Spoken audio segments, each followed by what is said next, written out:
Hoodie pulled down, our bro is walking through Chicago streets. To one side, the splendor of the Yggdrasil and the high city towers. To the other, a grimy gambling store. He enters, hears a bunch of NPCs cussing their bad pulls and shitty prizes, grabs a seat, and gets welcomed by the loot box that can give him anything. Bro's eyes sparkle. He can already imagine the dopamine hit he's about to receive. That's because he wants the so-called ID card, the item that lets him become part of the Yggdrasil world. But the chances are so slim, it'd be easier to pull a 10 out of 10 babe while standing at 4'4". Never began. Still, a dream is a dream, so he clicks. Massive sparkle with a Genshin Impact meteor animation. Bro actually pulled a trash toothbrush and it's N rank, the N letter been used for something bad. Interesting choice. Some time passes. Hey, calm down bro. I know you've already got the XQC room behind you, but keep trying. And there he goes. Another one, DJ Khaled. This is a veteran gambler unfazed amid the misfortune. He calls for the next one, remembers, mom in the hospital. How much he wants to support her and cure her. That's when it glows. The light from the machine covers the whole place. Is it an SR? Bro asks. A massive lightning meteor falls. It's a juicy, special, super rare. SR. He's stuck in a freeze frame, hands trembling, grabs it and cries out of pure emotion. It's the so-called Yggdrasil ID card. Yggdrasil is the tree that took over this world and brought new worlds based on games. Those new worlds are called labyrinths by some, God's games by others. But not everyone can become a player. That's why our bro has been diligently grinding in the mines, even refusing digital drugs to feel better for a short time. Bro's smart. You can only have one addiction in life and still achieve success. And now, in the store, he finally proved it. With this card, he can create his account and avatar to access countless games, shooters,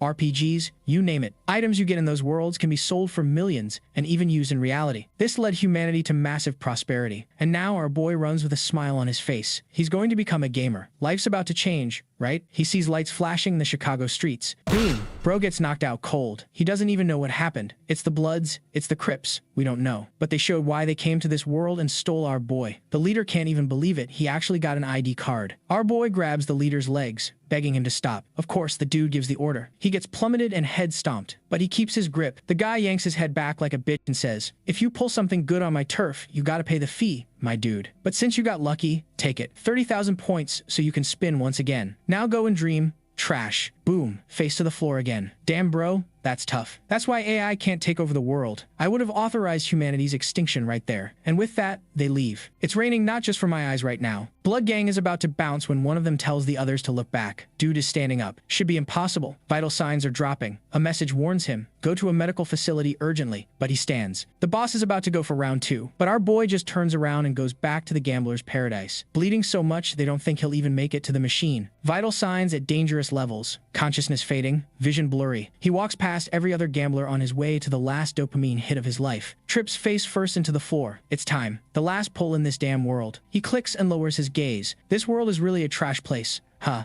Ian, what is going on? What is this light? Our protagonist begins being digitalized all of a sudden. Something forcibly converts his body into a character. And with that, the Yggdrasil system asks him to choose the character's name. Suddenly, the protagonist finds himself with the name Ryuki. He's there, kind of confused, not understanding where he is or what's happening. A message then says that because he leaked confidential information from the guild, he was banned. He looks around saying he would never do something like that. But the verdict is given, and all charges are accepted. With that, his ranking is removed. The protagonist seems to recognize that voice, and 2 strange entities welcome him to the life of a nobody. Our guy tries to defend himself, saying he didn't do anything. But a hooded figure approaches from the side, saying it's too late now. It was time for 7017 to get up.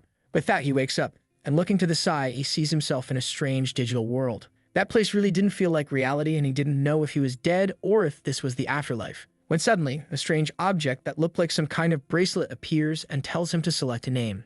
Our boy asks why the hell there was a floating vacuum cleaner talking to him, but the little robot told him to show some respect.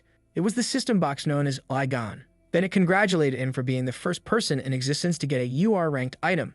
The boy had no idea what the hell that thing was talking about. As far as he knew, SSR was the highest rank. Igon then said it would explain that where he was now was right in the middle of the dividing line between reality and the virtual world. And the reason he needed a name now was to finish the conversion and access the labyrinth. But our boy knew that for that, he'd need an avatar and a game account. However, the robot says that's just a human limitation. He, on the other hand, doesn't need anything like that. Besides that, because of the critical state he was in, he initiated a forced conversion, connecting his body to Yggdrasil. Without further delay, he was supposed to go ahead and pick the character name so they could start this. Our protagonist still hadn't understood anything. He didn't know if this was a dream or reality. but there was a chance that this was the opportunity he had been needing. And with that, he chooses the name Ryuki. The settings are completed and he begins to be transferred to the labyrinth game. The moment he opens his eyes, he finds himself in a world called Phantom. He stood still for a few moments without saying anything, feeling the wind hitting his hair and his feet firm against the ground. That was completely different from any simulation he had ever experienced.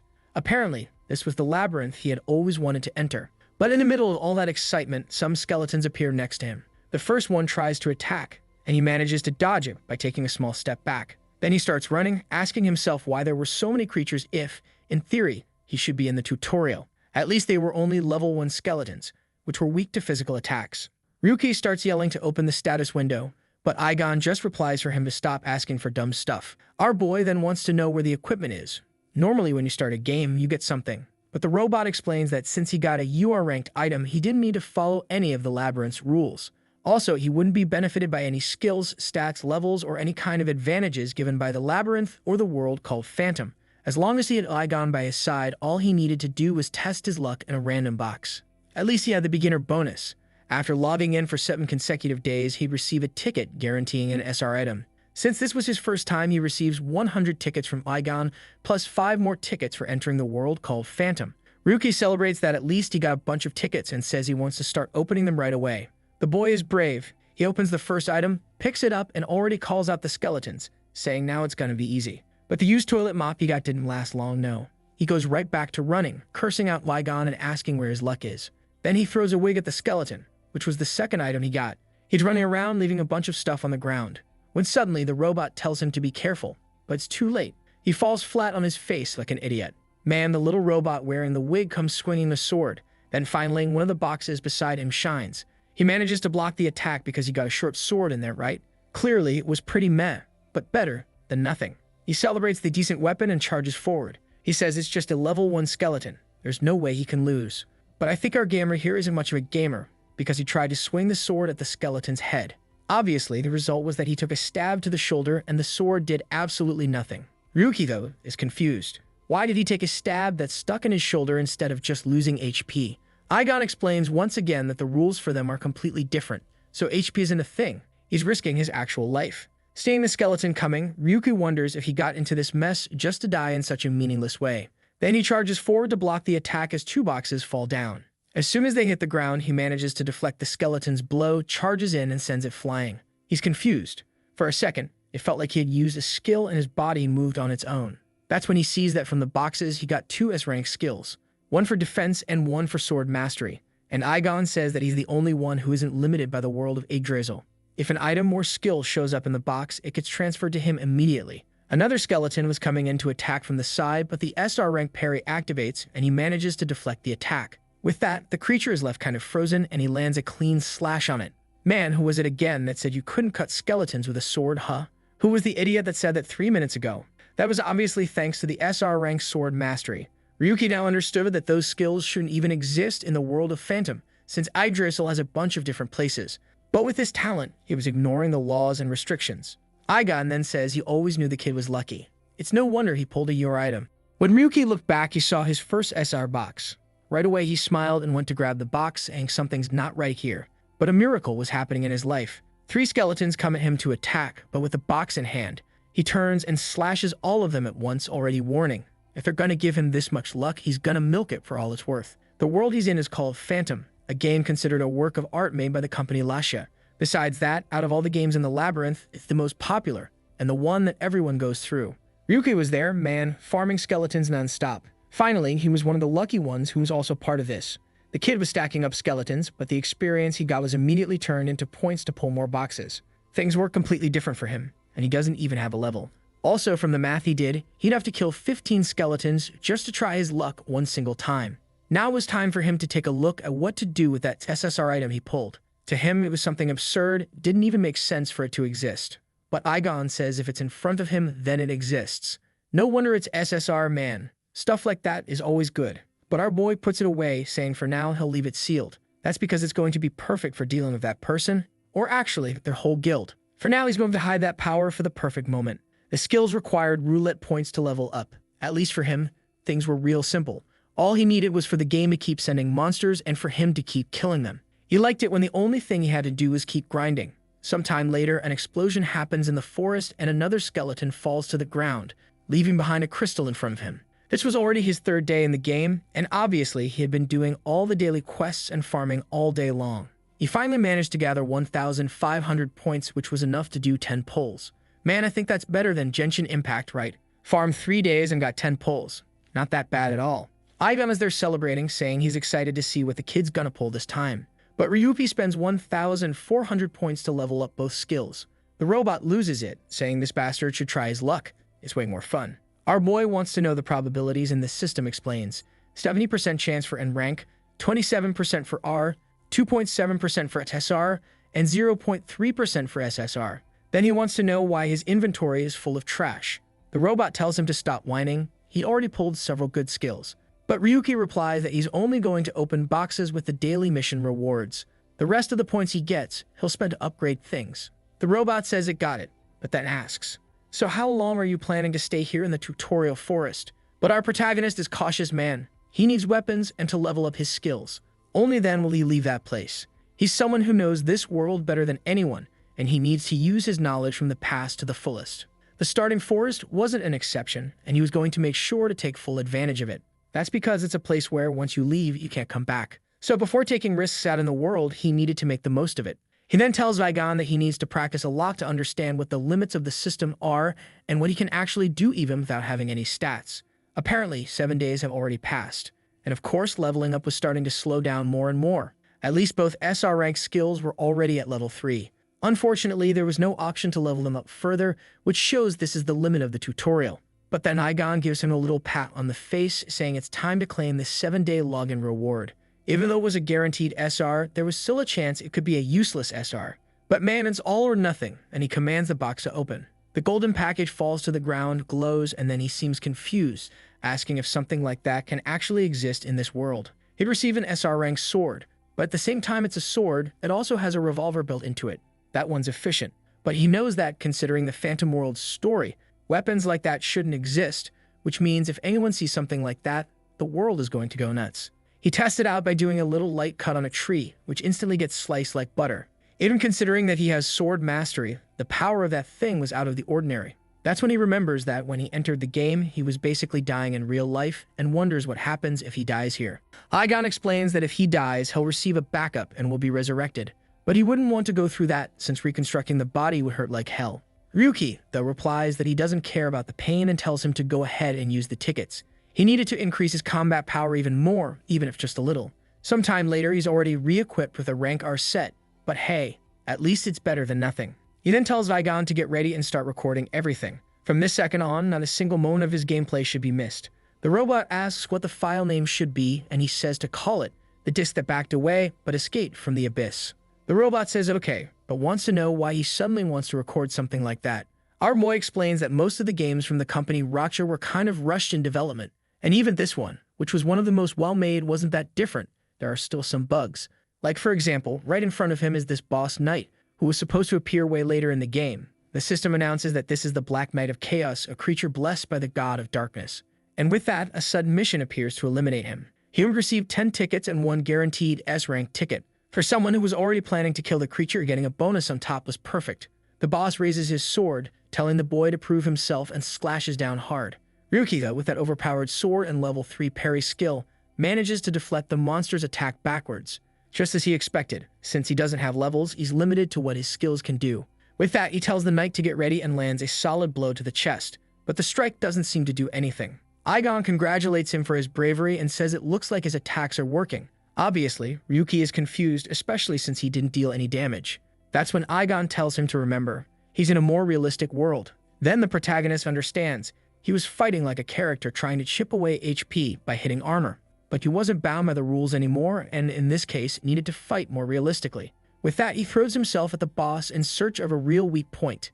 The knight tries to block his blow, but Ryuki manages to defend with the sword and get closer. He stabs the sword deep into the armor, and fires a shot right in the middle of the arm. The stump falls to the ground, and the knight lets out a groan of agony. Ryuki is finally starting to understand what Aigon keeps saying about him not having HP, but at the same time being able to break the rules of the game. He didn't have to worry about the life of the creatures.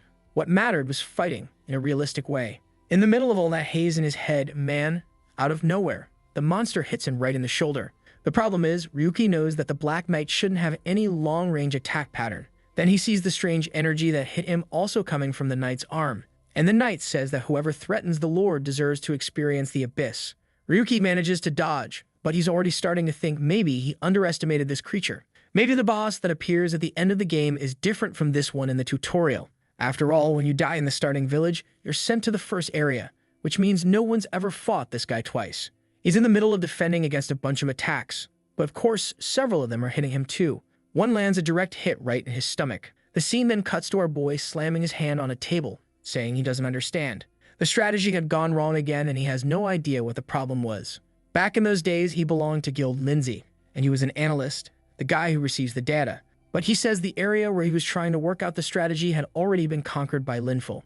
Ryuki insists, saying this time it's way more efficient. Besides, they'd be a bit ahead of the other guilds.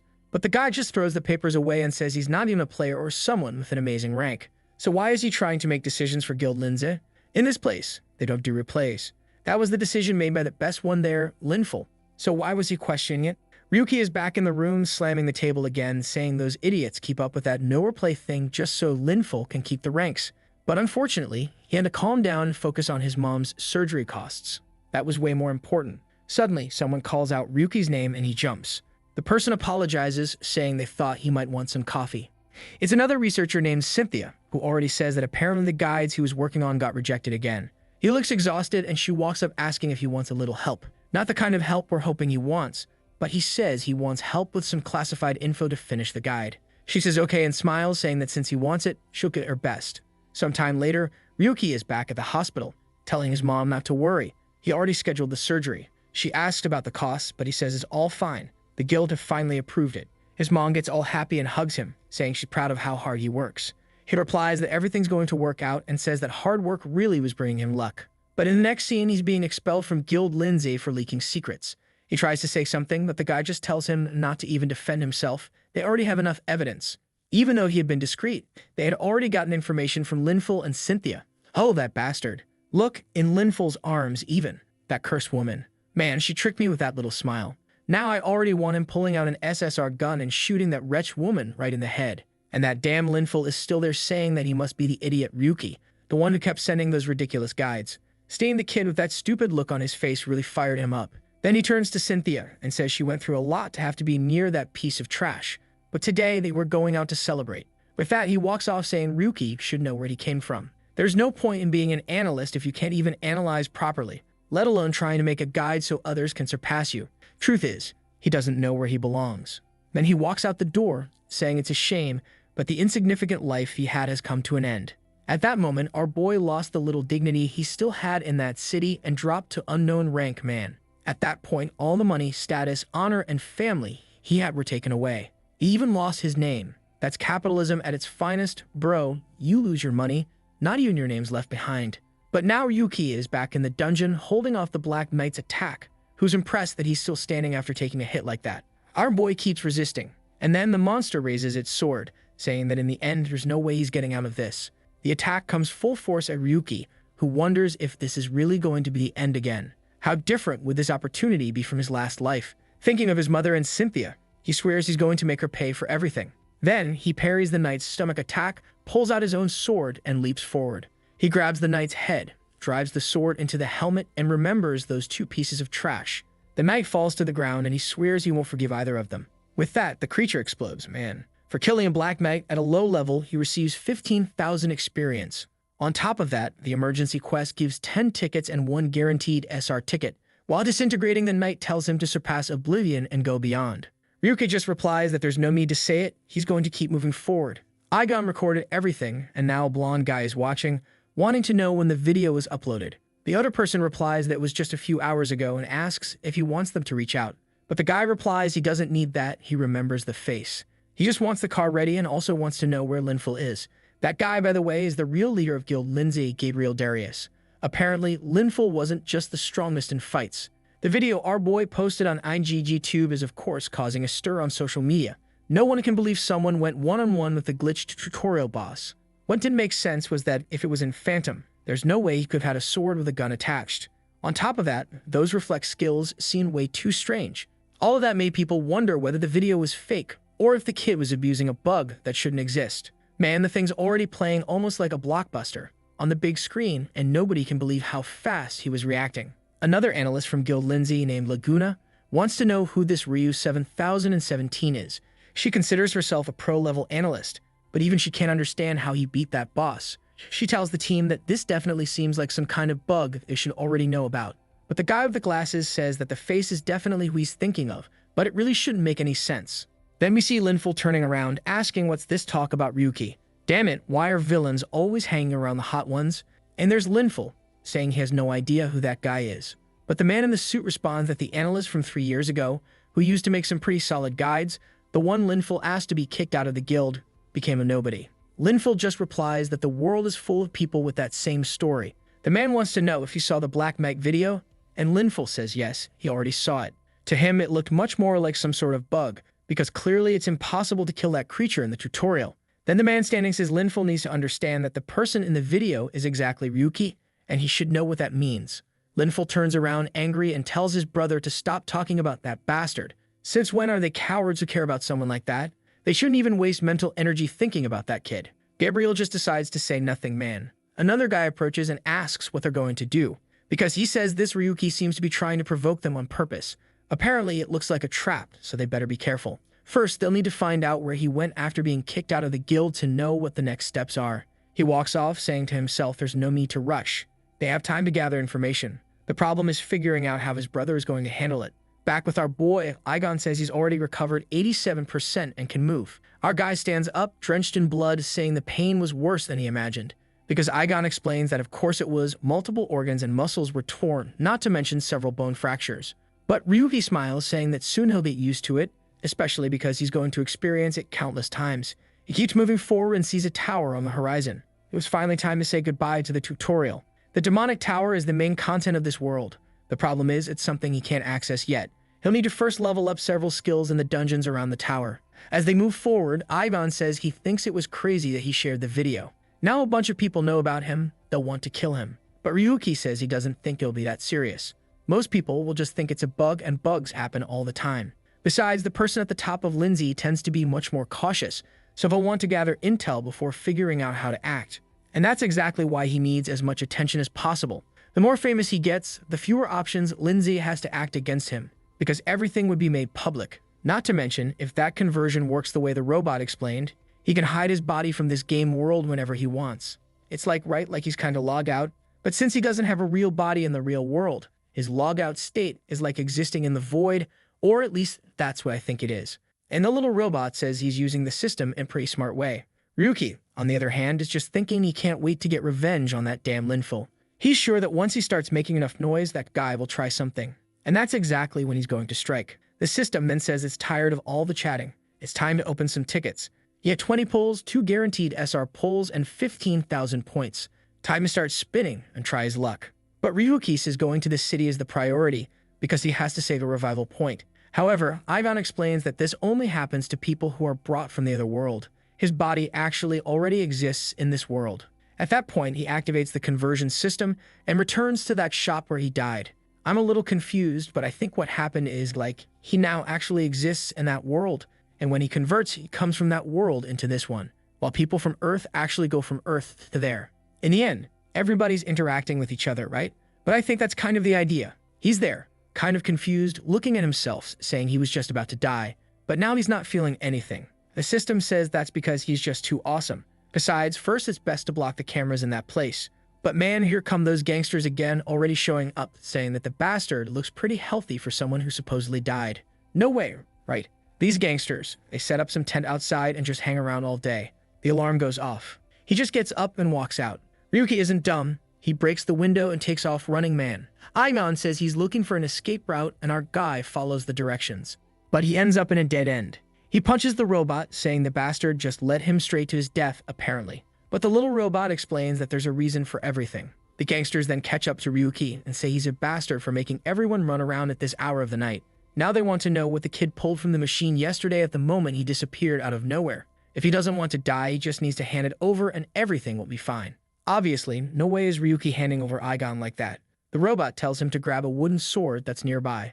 That's because at the moment he can't bring over any items from that world, so he's going to have to use whatever's close by. Ryuki picks it up, saying this is a joke. How is he supposed to fight these guys with that? But a little system window pops up. The gangsters start laughing, asking if the kid really thinks he's going to win using something like that. The Tigran of a Jersey guy charges forward, telling him to give up now. It'll hurt less. But then, whack, he takes a hit to the arm and then a smack to the face.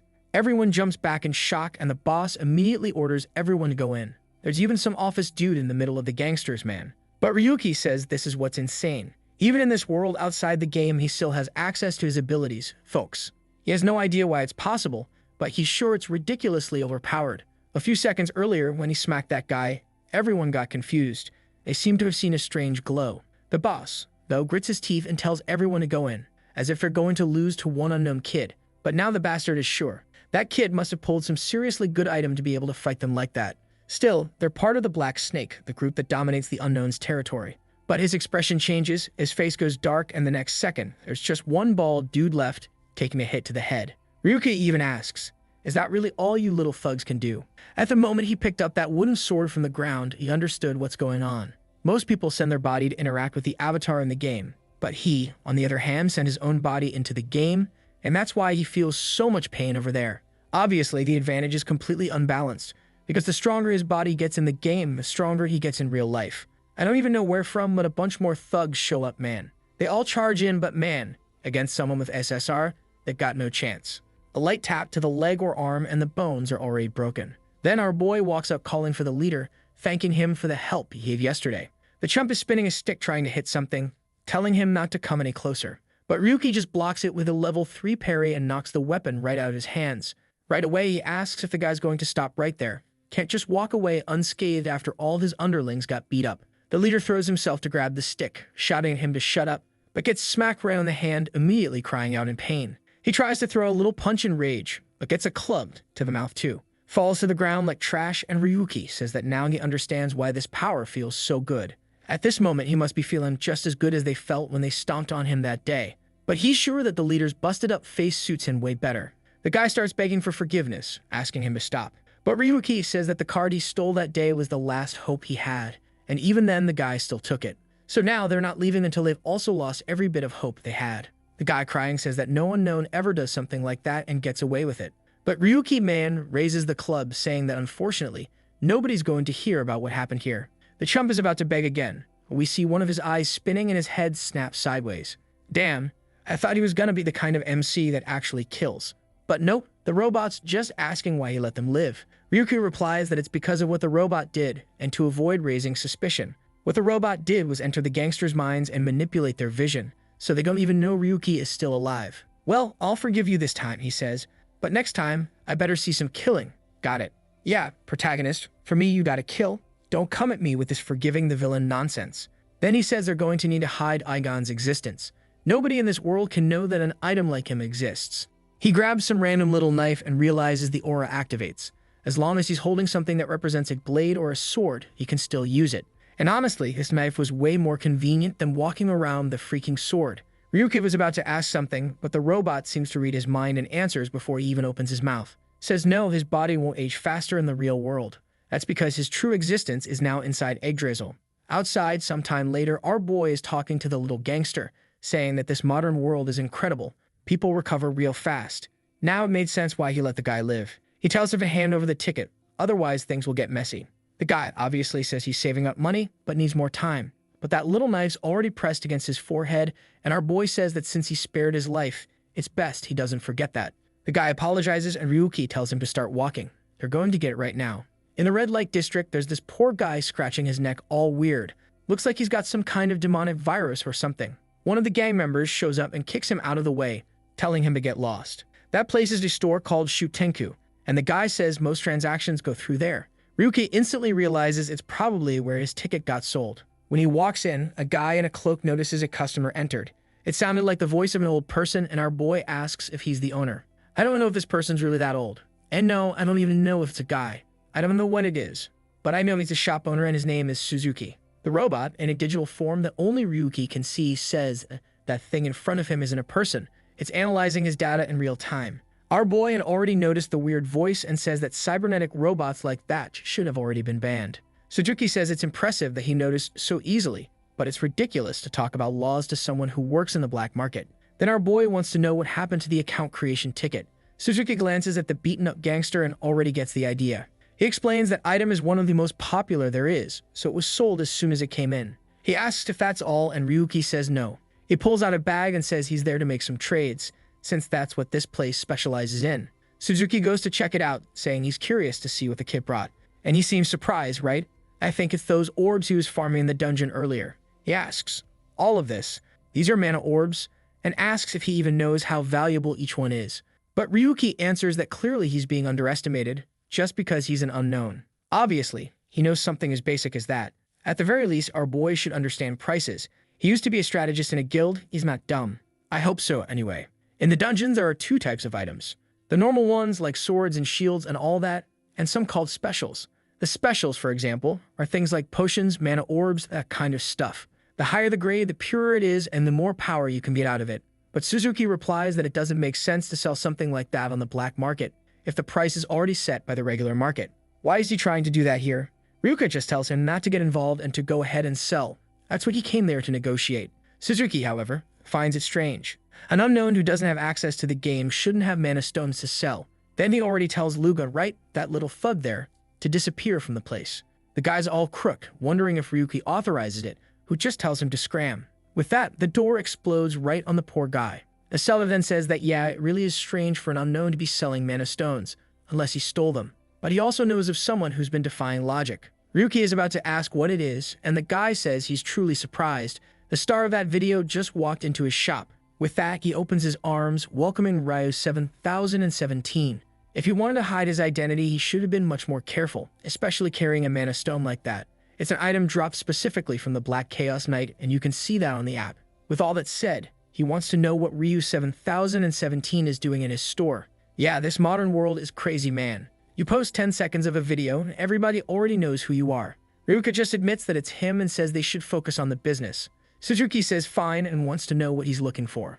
Our boy points at his head and says he's looking for a mod. The seller says he must be going crazy, doesn't even know what that is. But Ryuki responds that he knows there are apps that artificially alter some things inside the labyrinth. Even an unknown like him knows about that. The seller then says that apparently he doesn't know anything. Most of the mods were cancelled due to limitations or critical failures. Our boy, though, uninterested, it just says a black market vendor must be the only one who still has a few stored away. He wants those that reduce the game's difficulty, and he doesn't care about the side effects. Suzuki asks if he didn't see that guy outside the store scratching his neck. That guy is one of the unlucky ones who tried using a mod and got wrecked. Man, what the hell is that? Back in my day, you tried using a little hack and you got banned, alright? That's it. The poor guy had his brain fried. And Suzuki says that was from a simple pain reduction mod, and it caused all that. Obviously, the more changes you try to make, the worse the side effects can be. That guy tried to reduce the amount of pain he felt, and now all his other senses are extremely heightened. Basically, he's ruined, and even after removing the mod, he couldn't recover. From insanity to instant death, even spontaneous combustion, all sorts of things can happen. And that's why mods are illegal. But then Ryuki says he's not just some regular player. It's no coincidence he defeated the Chaos Knight. People are already calling him a cheater, so he should know how he plays. He doesn't care about the cost or the risk. If there's any mod sitting in this place, he wants it. Suzuki asks if he wants the ones that were discarded for being extremely dangerous. Ryuka just says yes, he wants to take a look. The kid snaps his fingers and says fine then. He can take a look at the ones that were discontinued. If he really has the guts to use something like that, he can start testing. In the box, there are CDs, man, from version 1 to 25. I would never in my life install something from a CD into my head. Are you crazy? But Ryuki is there thinking. He knows this stuff is risky, but he has his reasons. That first mod right there was triple power attack. And Igon already says that one's going to be a total failure. Actually, it's just exaggerated numbers and doesn't even have an effect. The next device, in theory, gave the power to see 1 second into the future. Once again, Igon says it's trash. It'll just make his vision blurry. The other mod made your character look amazing, and Igon says that it's possible to do that with some kind of illusion, but it's useless. The other one increased all skill damage by 20%, but it would destroy his brain. Also, it would increase the pain he feels by 3,000 times, which clearly wasn't a good idea.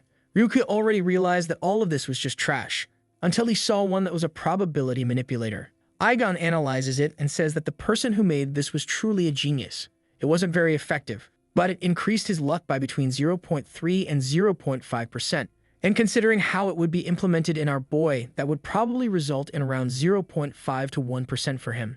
Ryuki knew that 1% might not seem like much, but when it comes to luck, man, that's a lot. He then turns to Suzuki and says he's going to take 3 mods, including that one. The seller replies that apparently he's not all talk and really did pick out the few that were actually decent from that pile of trash.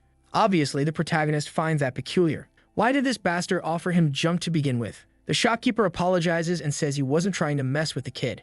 It's just that another client asked him to take a look at those mods, and he'd already seen a few of them. Then Ryuki wants to know if that request came from the person who created those mods, to which Suzuki replies that soon enough they'll find out. Besides, he'll give him a special discount, since those things would have never even seen the light of day otherwise. Then some messages appear asking if he wants to install the applications, but they warn that once he clicks yes, it's irreversible. In his mind, he already decides to install, but then Suzuki says he wants to ask one last thing. If these mods work, what is it that he wants to do with this power? The scene doesn't give an answer, man. We see a tree and some time later, Suzuki is laughing like a lunatic on the ground. Our boy pointed upward and told me that he wants to reach the skies. He doesn't want to be bronze or silver, not even gold or platinum. He wants to take everyone down along the way and reach the top of that world. That crazy seller, who clearly has some kind of mental issue, replies that he's looking forward to seeing what the kid is going to do. Sometime later, back in the game, he's holding his identification card in the Phantom world. He thought it would be hard since he's an unknown, but obviously, no one was going to suspect anything. After all, an unknown shouldn't even be in the game. But now finally, he had arrived at the starting village. Everyone's happy. The old man's selling his overpriced apple, and the kids are running around with their goofy little faces. In the middle of all that is our boy, impressed at how peaceful that place seemed. Suddenly, Aigon pops up, telling him to start pulling tickets already. It's been a long time since he tried his luck. Ryuki tells the gacha addict to calm down a bit. He doesn't want to draw too much attention. But that's when our boy notices that there are people staring at him weird. The protagonist explains that he already knows this very well. It seems that NPCs are made to not like players. Of course, that's because players also don't treat NPCs like people, which ends up creating this vicious cycle. Then, a guy in a blue jacket gets slammed to the ground. One with a beanie walks up, asking how the hell he had the nerve to try to rob him. The guy says he's starving, while the protagonist wonders what's going on. Also, the NPC's clothes looked very different from the rest of the people there. Ed explains that this guy seems to have come from another game in the labyrinth called Alien Space, but that game was shut down 3 months ago, or basically, the entire world over there was deleted. The only way people could survive was to migrate to another game in the labyrinth. Now it's explained why there are a bunch of people wearing those weird clothes and starving. Adapting to a completely different world is not something that happens overnight. Aigon says that as soon as a world is considered useless by Yggdrasil, it gets deleted on the spot. So you better start running because that could even happen to Phantom. Ryuki replies that it's all good as long as he can destroy Linful and that damn guild Lindsay. Then he's fine with it. Sometime later, he managed to get a room in an inn and finally had a place to sleep. At that very moment, the robot is already talking again, saying this is the perfect time to pull some tickets and play gacha. Also, his probability had slightly changed. The NNR items had lower chances now, and the SR and SSR were a little better. SSR, which used to be 0.3%, had now increased to 1%, more than 3 times higher. He then tells Aigon that the long-awaited moment has come, man. Time to spin the roulette. The robot celebrates immediately, saying he has 40 tickets, 2 with guaranteed SR, and 15,000 points. It was going to be enough to open a ton of stuff. Ryuki tells him to start first with the 40 regular tickets. Obviously, his expression wasn't too excited, right? A whole bunch of N-rank and R-rank items. In front of the poor guy, a pile of useless trash started stacking up. He falls to his knees in disbelief that he didn't get even one decent thing. Apparently, the mod he got was a lie. He didn't pull a single item above R. The robot, however, says he can already start a toothbrush store. At that, Ryuki grabs the little bastard, saying he's going to turn him into a piece of scrap metal. While the robot is begging to be let go, suddenly, something shines. From the skies come 3 guaranteed drops, right, man? Right away, his tone changes, saying he can always count on his buddy. I don't know if he used those guaranteed tickets, but he managed to get a Flash Step SR skill and an SSR intuition. The intuition at level 1 boosted his instincts. What at max level, it would allow him to even understand the essence of the world. The Flash Step was pretty obvious, a quick movement ability. Already excited to see the effect, he activates intuition. But at that moment, he didn't feel any difference at all. It didn't seem like anything compared to the other SSR skills he had gotten. He decides to take a look at the system, and there it says he'll have to spend 7,000 points to level up to the next stage, which to him is a total ripoff, since the other skills cost 2,100 to get to level 3. Aigon already says not to spend points on a skill, he doesn't even know what it does. It'd be better to enjoy the hype and pull more because that's way more fun. But obviously Ryuki isn't going to do that, man. He's going to use those points to upgrade his skills. That's what. Sword Mastery and Parry go to level 4 and Flash Step to level 2. With that, he had 8,730 points left, and it cost 8,400 to take Mastery to level 5. While he's sitting there wondering if he should do it or not, the robot tells him he should go explore more. He should obviously pull more tickets and have fun. But the little bot breaks in half when Ryuki orders the system to take Sword Mastery straight to level 5, man. And then the system says that now that Mastery is maxed out, he can upgrade the rank. Just as he expected, it was worth reaching that limit. When he activates the rank upgrade, a golden light appears. A stone orb forms in the room. He asks Ligan what that is, but the poor bot is lying on the ground, devastated that he didn't get another chance to roll some gacha.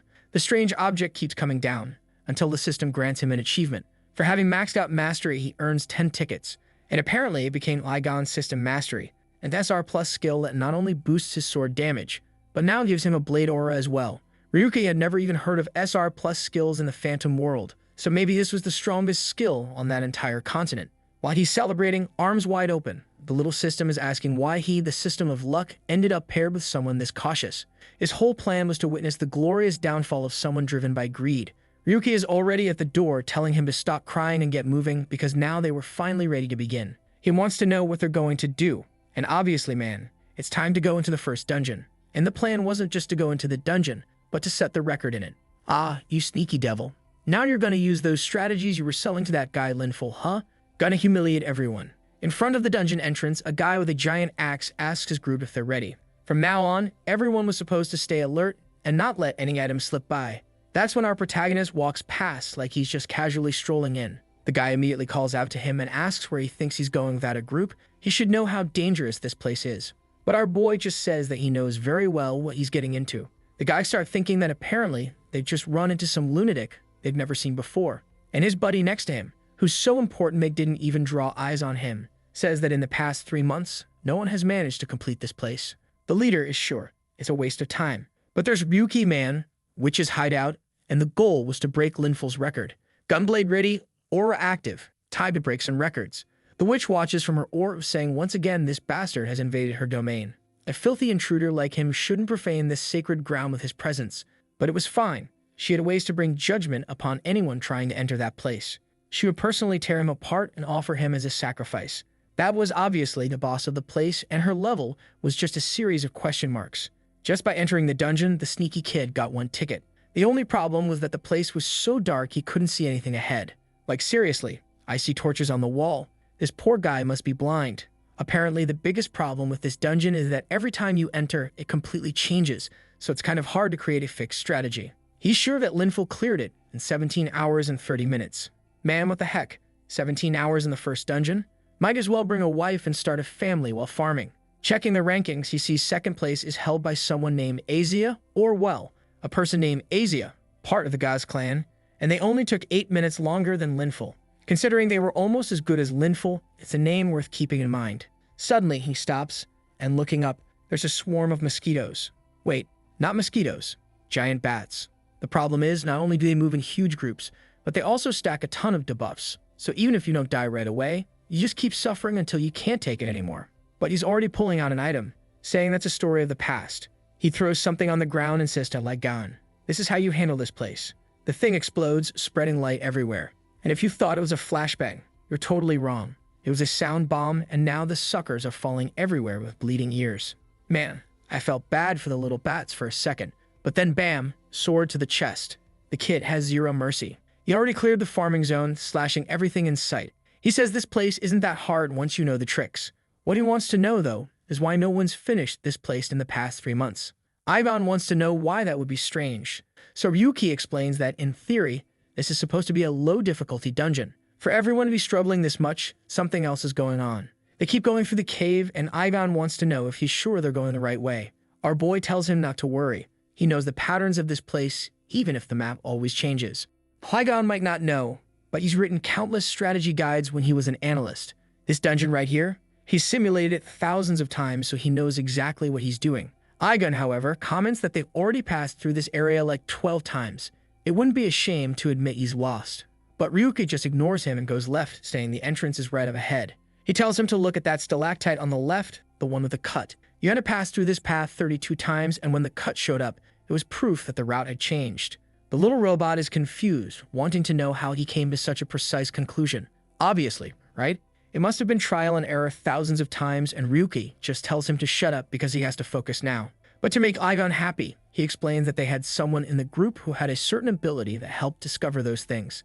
And in the past, before strategy guides were developed, people actually used to memorize every element of the map and tried to guide themselves that way. So even though everything changes, he still has an idea of which way to go. The robot asks if he really memorized all those tiny differences from a place as useless as this, and already laughs, saying he now realizes his master is completely out of his mind. As they continue through the cave, Ryuki is sure he spent more time here than he wanted. Not to mention he still didn't understand why no one had cleared this in the past 3 months.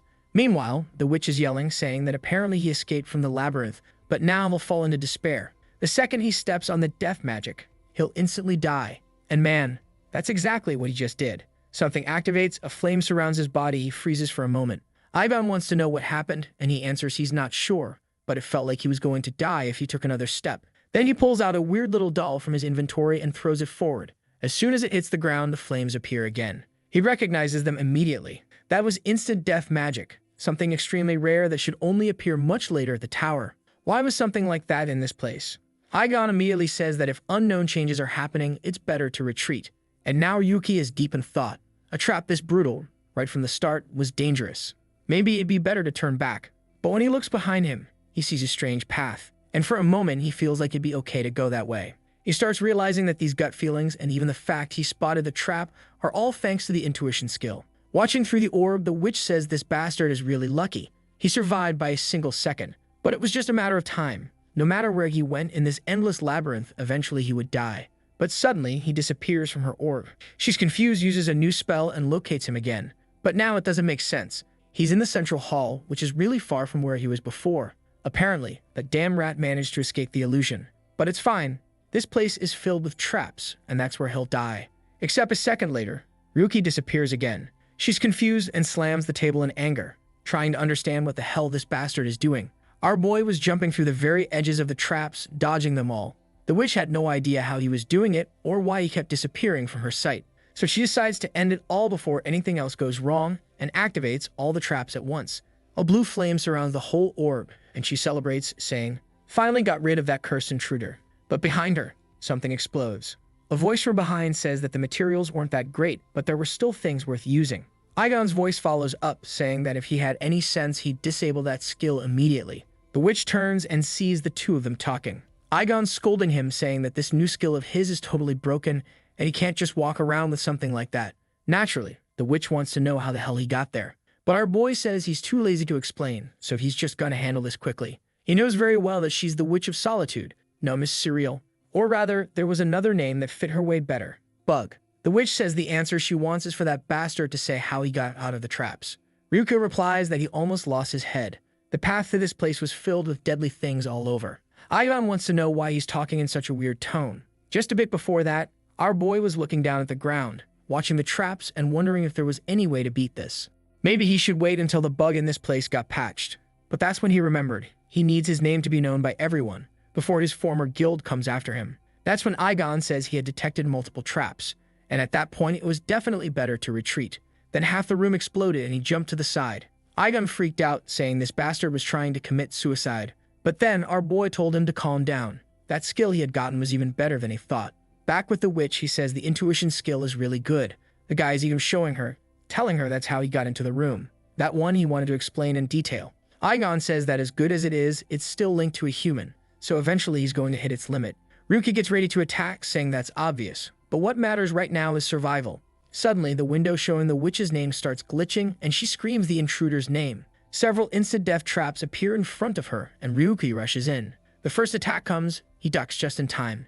If not for the skill, he'd be dead. He starts to realize that the witch seemed to be getting corrupted by the bug in her. Whatever her pattern was, he didn't have time to figure it out. He had to attack now. So he uses Flash Step to get in close. With his sword aura active, he says she really is dangerous. But this is the end. Wham! A clean cut to the neck, separating the body from the robot's head. Ryuki thinks that was way too easy, and then the attacks keep coming from the rest of her body that's still there. He manages to back off, and when he looks again, she's reforming. Now he's sure. She's the reason for everything that's been happening in this dungeon. And the problem is, normal attacks didn't seem to do anything. She sends another wave of spells in his direction, which he manages to dodge as he keeps advancing. At that moment, the key was to keep his intuition skill active at maximum, because without it, he'd die on the spot. As he's dodging, he turns around and asks if Aigon has any ideas, and Aigon replies that just to help the kid out, he's going to activate the system so he can try to analyze her. As soon as he says to show the window, it pops up, Witch of Solitude, level 25, bug with infinite regeneration and instant death active. And looking at her, you could see a strange wing on her back with the word death written on it. What he notices is that the wings were oddly colored, so he advances and uses Analyze, but just on the wings. That's when he discovers this was an item from the game Beyond Space. He remembers that's the same one those dozens of people abandoned in the city came from. Now it made sense. What was causing this bug? While Ryuki dodges the attacks, Aigon is recording everything and says he's going crazy. In the middle of that situation where a single touch would mean his death, he had a smile on his face. The kid is throwing out Instagram motivational quotes and says that on the path to the pinnacle of humanity, a fire like this wouldn't stop him. Meanwhile, the witch is preparing a mega attack from behind, saying the damn intruder is going to die. Ryuki sees it and thinks it's pretty simple. If a single touch means death, then just don't let it touch you. The boss keeps charging up the orb until suddenly it explodes in the middle of the room. She seemed confident, said there was no way he could have dodged that, so this time he was dead. But of course, Ryuki already had his sword on his back going in pure grit. Actually, he was already riding on her back, saying that this wasn't her original power, and that's why she couldn't control it properly. Just by touching it, the items seemed to be kind of disappearing or interacting in a weird way. Clearly, this was a bug. The witch, desperate, tells him not to cut it, because those wings gave her freedom. She had been playing her role in this dungeon for a long time, never questioning it, just going forward. But then she found those wings on the ground, and that freed her from that magic, and she was finally able to live. Ryuki replies that if she ran away from the circumstances they were in, then they were similar in a way. He was also struggling to get out of this horrible world. The witch says that if that's the case, then they should understand each other. But Arcane of Instagram quotes just says that for him to reach glory, her freedom has to be destroyed. And with that, he rips off her wings, man. He even activated the sword's aura in his other hand to crush the second wing, and then she seems to have been defeated. At that same moment, all of the witch's stats go back to normal, right, and she becomes just the creature she was supposed to be in this place. She even goes back to doing the standard routine, saying that the intruder infiltrated her hideout. The poor thing is they're giving her speech, but he just stabs the sword into her chest. Yeah, this guy's not hesitating at all. And on top of that, he pulls it to the side, slicing her completely, saying that now that she's back to normal, nothing changes. He has to finish her off to keep moving forward. With that, the monster's little hand just drops to the ground, right? No mercy from the kid. In total, he received 13 standard tickets and 1 SR ticket, plus 500 experience points, a magic stone, and Suriel's heart. Ryuki was kind of disappointed. Just a little stone, a heart, and 500 points. That knight who gave 15,000 apparently was kind of abnormal. Aigon tells the kid that even with luck, he's not always going to get good stuff, man. He needs to get used to a normal life. To which he replies that it's all good and SR ticket alone was more than enough to make it worth it. Besides, what matters is breaking Linful's record. At the dungeon's entrance, the guy with the big axe is furious because they failed again. The guys are all cursing each other out, blaming each other, saying it's because he died because he did this or that. Meanwhile, in the cave, Ryuki is coming out, hearing all the commotion. Right at that moment, one of the guys is talking about cooperation. They see our kid passing by and say it's amazing he stayed inside for 7 hours. He must have hidden a lot. But now seeing him walking away, they figure he gave up. Time for the kid to face reality. But then a little window pops up behind the fool, showing updated dungeon info. In the witch's hideout, our guy finished in 7 hours, man. 10 hours less than dear Linful. The guys are already wondering if this isn't the same guy who just came out of that place. Suddenly, the dude puts his sword next to Ryuki's neck and tells him to stay right there, wanting to know what little trick he used. It's impossible for someone to shave off 10 hours without using some kind of hack or something. Ryuki is honest, man. He just says there really was a bug and he exploited it to finish quickly. That's it. The good thing about honesty is that no one questions if he's lying. The bad thing is that now everyone is saying that bastards should be ashamed for clearing a dungeon using stuff like that. But Ryuki just keeps walking, saying the bug's gone now. They better get to farming quick, or they'll stay weak forever. The sword guy tries to go at him, saying a cheating bastard like him has no right to be giving moral lessons. But our boy just dodges it easily. Maybe hits him with a punch and elbow, not sure. Maybe just shoves him. All I know is the fool ends up on all fours on the ground while our kid walks away. The guy stays there swearing he'll kill him someday, but the axe dude just says, "You idiot. We can't beat that bastard." The guy insists, but the boss tells him to stop being stupid and points out that if the kid managed to use the bug and pull it off, he should realize the truth. The group figures it out, right? If not only did he use the bug, but also managed to clear it, then clearly he was way above the level of that place. But they still find it kind of unbelievable. The boss starts to feel like he's seen that face somewhere before. He's remembering the video of the Chaos Knight, but he can't quite connect the dots. Then we see a few locations: White Lake, the Red Spider Forest, and the ruins of the ancient gods. All of these were famous dungeons where Linful's team held the record. There was still one more that might be good, but 3 was already enough for him to deal with for now. The robot wants to know why, and he explains that it seems another guild managed to take the record about 2 years ago.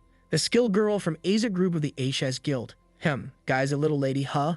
Up until now, is it just me, or have we not seen a proper badass waifu? True, right man? Dang, artist, what's going on, bro? Let's use that little bit of talent. Want me to lend you a compass so you can draw some circles?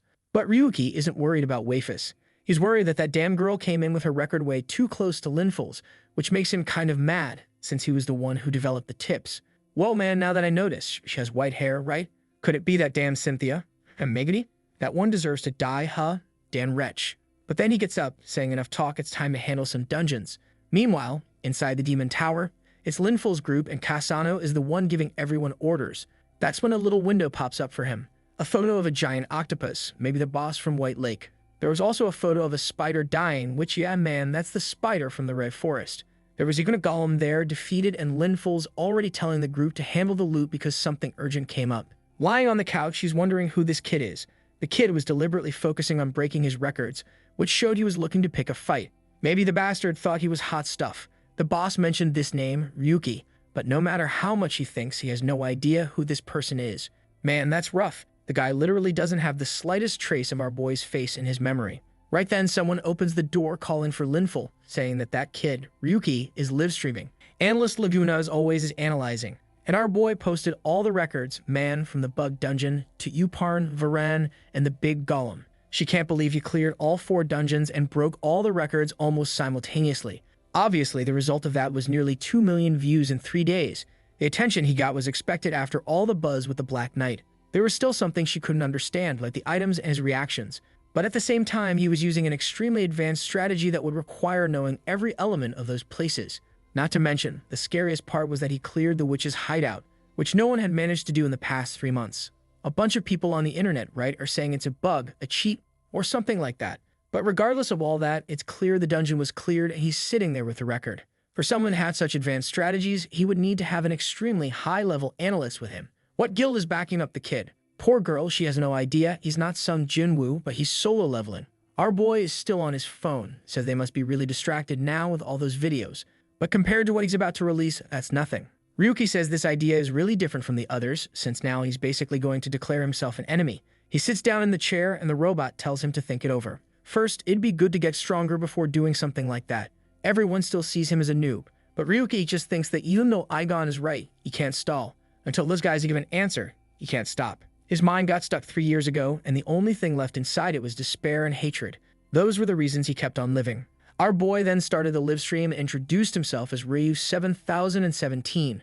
Ryuki inside the game Labyrinth. It was a shame, but today's video wasn't about clearing a dungeon. Today, he was going to reveal the truth everyone wants to know. The guy started the exposed livestream, man. The first impressions were that he seemed a little more normal than they expected.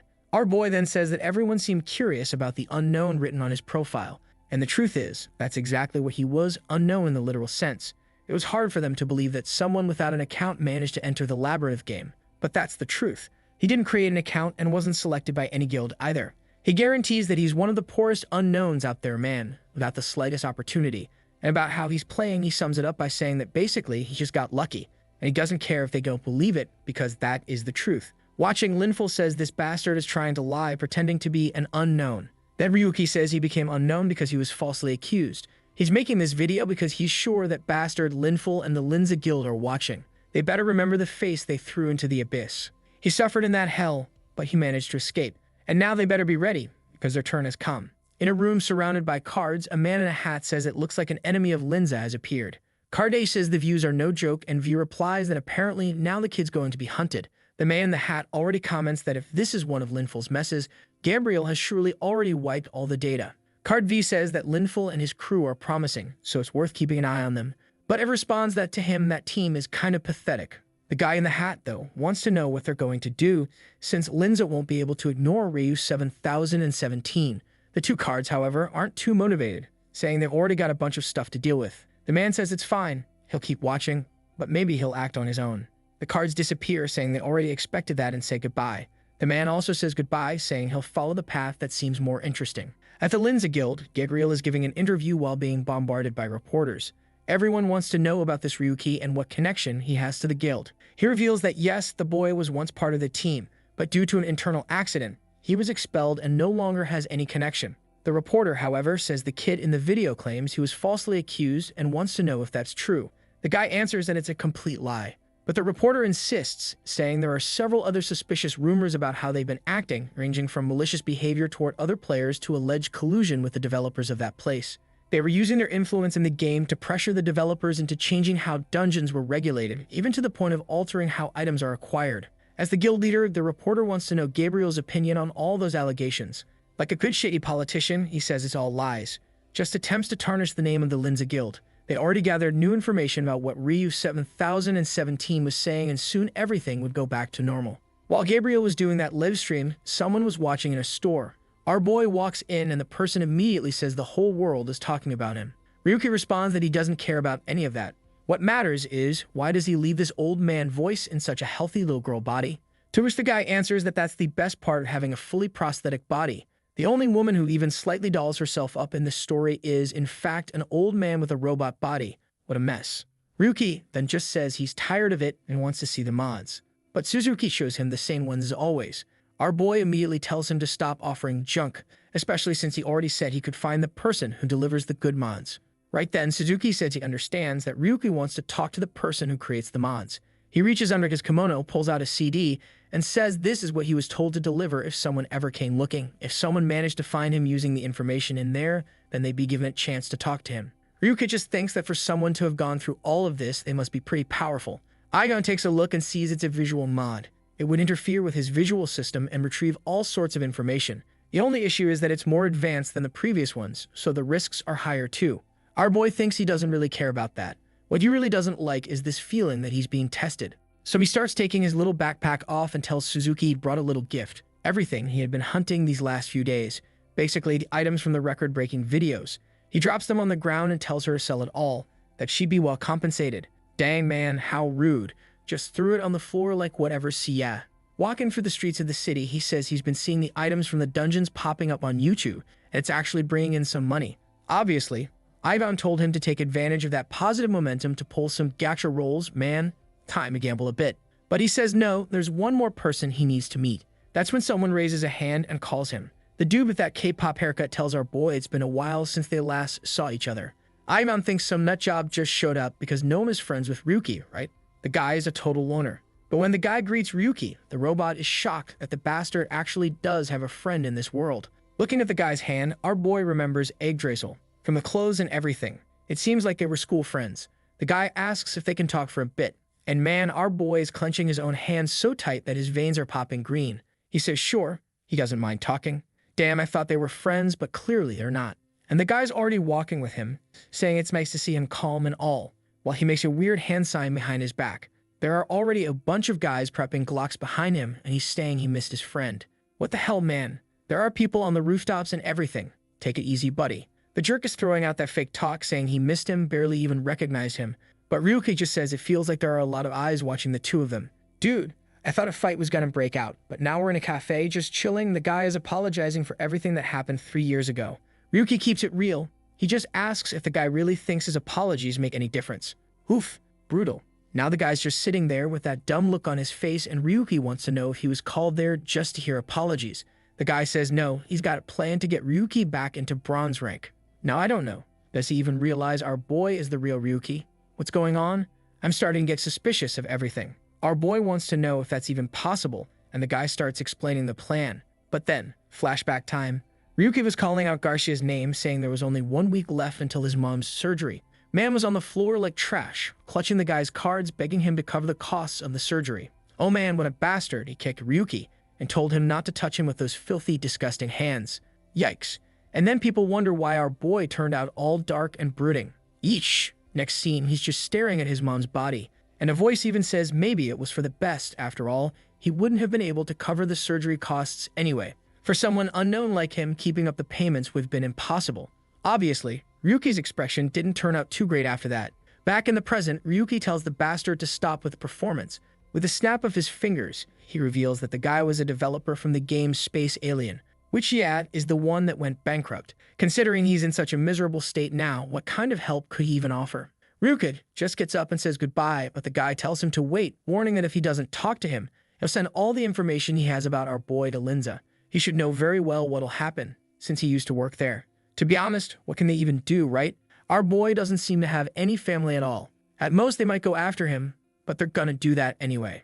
Back in the past, when our boy handed the first tutorial over to Gabriel, at that time, Linful wasn't the top dog, it was his older brother, who praised our boy, saying that for a beginner, he was incredible. From then on, he'd keep a close eye on every guy he released. Garcia, showing the card, says he must have some idea of how terrifying that man was, so he better consider the offer. Ryuki's expression changes. He turns around, and at that moment, the guy looks confident, thinking they're finally about to negotiate. But Ryuki just snatches the paper from his hand and asks when the hell he's gonna shut up. What the hell, man? Garcia's already pulling out a knife, saying that a filthy guy like him lost all sense of how to behave in this place. He lunges to attack our boy, but all he gets is a hand around his neck. Ryuki just says that the one who lost their sense of danger is him. Apparently, the fool was eager to meet death. Slams him against the wall. After all, you can't just kill someone out in the open, right, man? Then he walks off, saying it's best if he never sees his face again. Garcia quickly sends a message to the crew, warning them the target's escaping. The moment Ryuki steps out of the store, bam, 36 Glocks pointed at him. Everyone shouting for him to surrender and put his hands behind his head. But in a single second, the first guy has his Glock ripped right out of his hands, and our boy pulls a move so fast, even the artist couldn't catch it. The kid's moving so fast, he's slipping out of the frames. Come back here, kid. I can't even see you anymore. The damn witch calls out to him. She's up on the rooftop, see? Use level 3 flash step. The poor guys didn't stand a chance, and he's even impressed at how aggressive they're being. Igon then says our boy's stress levels are spiking. What's bothering him so much? He just replies it's nothing serious. At the very least, things were now clear. He knew the next steps. First, it was time to go back to the world of the ghost. The scene shifts to Gabriel, who says he's disappointed in Garcia. Seems like that's how he repays the trust he's given. The fool apologizes, but says he has some crucial information, like, for example, that Ryuki is 25 years old. Gabriel just tells him to shut up. Honestly, that info is garbage. I'm with Gabriel on this one, man. He warns him not to say a single thing that the entire Linza guild doesn't already know. Then he says the kid got something in a random box. That's how he accessed the game. He just needed one more chance to fully investigate and figure out what really happened. Gabriel says they already know about the ticket that was acquired in that area. It was auctioned off, and he already confirmed that. What he's certain of is that someone is sponsoring Ryuki, and that's the information he wants. Garcia, though, thinks it's impossible to know which lunatic would be backing a complete nobody like him. At that, Gabriel turns around and says he wasted his time talking to trash would betray even an unknown friend for a bit of cash. Damn, he hired the guy for the job, and now he's humiliating him for taking the job. That's harsh. The psychological damage was way too much, and here he comes, pulling out that knife again. Hey man, you really need to drop that habit. Yeah, you step forward, it put a hand on your head, and you kiss the pavement. Too smart for your own good. Man, it was Gabriel who landed the hit. I thought it was like a security guard from behind, but the guy's just that fast. He says that apparently this bronze must be out of his mind for trying to attack a member of Jinza. Normally, he'd have to be killed, but out of mercy, he'll just let him become an unknown. Now the idiot's being dragged away, begging for forgiveness, saying he doesn't want to become an unknown. Yeah, but too late, man. He's going. That dude with no self-control totally earned that demotion. And now Gabriel's deep in thought. He remembers that bastard actually was a decent analyst, but that was it. There was no way to compare that Ryuki with Linful, who was the obvious pick. But somehow, that kid always had something special about him. It was time to find out just what the secrets of that account really were. Back in the ghost world, our boy drops into the city like thunder, now showing up fully geared in his little armor. And Igon is always already telling him to roll. Time to hit the gacha. But our boy's got more important things to do. He says he wants a crowd around to see what's about to happen. The views on his videos keep climbing, and he knows it won't be long before those guys make their move. Especially since those bastards are the biggest guild in the ghost world. He takes off his helmet, saying it's time to spring the trap. Right then, people start pointing, saying to check him out. Everyone seems to recognize him, right? The unknown from the video everyone's been talking about. Ryuki had 92 tickets, 5 guaranteed SRs, and 8,500 points. First things first, he starts with a 10-roll man. The items drop in front of him, full of useless stuff as always. He gets all bummed out. No SRs came. And the robot says that, unfortunately, there's no guarantee with boxes. The only thing he can guarantee is that he'll laugh in the protagonist's face, and there he is spamming laughter across the screen while our boy's just sitting there with a mountain of trash. He's lost the will to live, wondering how he didn't get anything with a 3.6% chance. Aigon tells him not to give up. No true gacha addict would stop here. That's when he grabs the SR cards and says that, actually, now the game begins. The first one gives him a Phoenix Feather SR rank, a necklace that lets you resurrect once. Considering that a bunch of the bosses in the game have those instant-death attacks, it might actually be worth it. Second box drops, he's sure this time he's getting a weapon or a sick ability, but what's inside is an SR rank toothbrush. The robot congratulates him, saying now he's officially the king of toothbrushes, but Ryuki's confused. There has to be something special about this so-called magic toothbrush. There's no way it's just normal. Aigon explains that the little star next to the name means it's a special item, which means he can actually use it in the real world. He wants to know what the hell he's supposed to do with that in the real world, and the robot says, well, he can brush his teeth and destroy any cavity. Ryuki throws a punch in frustration, but the damn robot dodges. The problem now is that he's only got 3 cards left, and with each bad pull, the chances of getting something good are slipping away. So he decides to open the last 3 all at once. Usually that's when something good pops out. He's biting his lip, begging for a decent weapon. But what he pulls are 3 copies of the Sword of Weapon. The robot is dying of laughter while everyone watches him lying defeated on the ground. He's wrecked, doesn't understand how he spent all those tickets and still ended up with nothing. The people nearby are kind of confused, not really sure what's going on. I'm not sure if they can even see what he's doing, like the items popping out. I don't think they can. And the guy next to him is already thinking about reporting him to Linza so they can come kill the kid. Then Aigon says he's got some good news for the protagonist. After pulling so many SR-ranked items, he finally unlocked the combination system. He can't reveal what other features exist in that system, but just know there are more. Our boy wants to know why the robot didn't just say that sooner, instead of laughing in his face, which is still twisted up dancing around, saying it's irresistible to laugh at a sucker like him. Then the system appears. They have both ability combination and item combination. And under item, there was also undo, which let him break items down into random box points instead of combining them. The combination itself doesn't have much mystery, right man? You combine 2 items, and they get upgraded. He combines 2 swords, and it shows up with a little plus sign at the end. Right away, he wants to know if there's a limit to how many times he can combine something. He puts 2 already combined swords into the system, and again, it looks like it's working. Excited, he jumps in shouting, "Combine it." Man, I thought it was going to fail, but no, it really upgraded, and the thing turned massive. It's the Grand Sword, now with the name IGG at the end. Apparently, now it really can be used like a pistol from far away, because before it kinda only half worked, like it was jammed or something. He's laughing like a maniac, and the robot says his vital signs are starting to get weird. Then he spends the rest of his points to upgrade his parry to level 5. And now he's got an SR IGG with a star at the end, right? That part we already knew. He can use it in real life. That's when he starts wondering what happens if he combines 2 skills that are already maxed out. The system shows that he could gain the skill Sword Saint, Heavenly Sword, or Sword God, which immediately makes him blow up at Aigon, asking why even the skill combinations are completely random. To which the robot replies that it wouldn't be any fun without a little bit of luck. He should just keep going to try and pull a Transcendental Plus rank skill. Our boy wants to know what the odds are of getting one of those. The robot says an incredible 2%. Dude's out of his mind and decides to go for it. What if he gets lucky? But all he pulls is Sword Saint. It was basically max mastery and defense at level 3, with sword energy at level 1. It also granted bonus SP when leveled up, but since it's not fully maxed out, he can still evolve it more. He's about to say something to Aigon when suddenly someone approaches from the side. The guy puts a sword to his neck and asks if he's Ryu 7017. Our boy thanks him, saying finally Linza sent someone. He was starting to think they were taking too long. He starts to say it's crazy to go for a PK inside the city, but the guy just slashes his throat. The footed man says he shouldn't worry about such insignificant things. The PK rule only says you can't kill anyone, but it doesn't say anything about inflicting pain. Ryuki knows this is Linza's usual strategy, especially since the sensation is way too realistic. So he asks why the guy's even wearing a mask when it's obvious he's from Linza.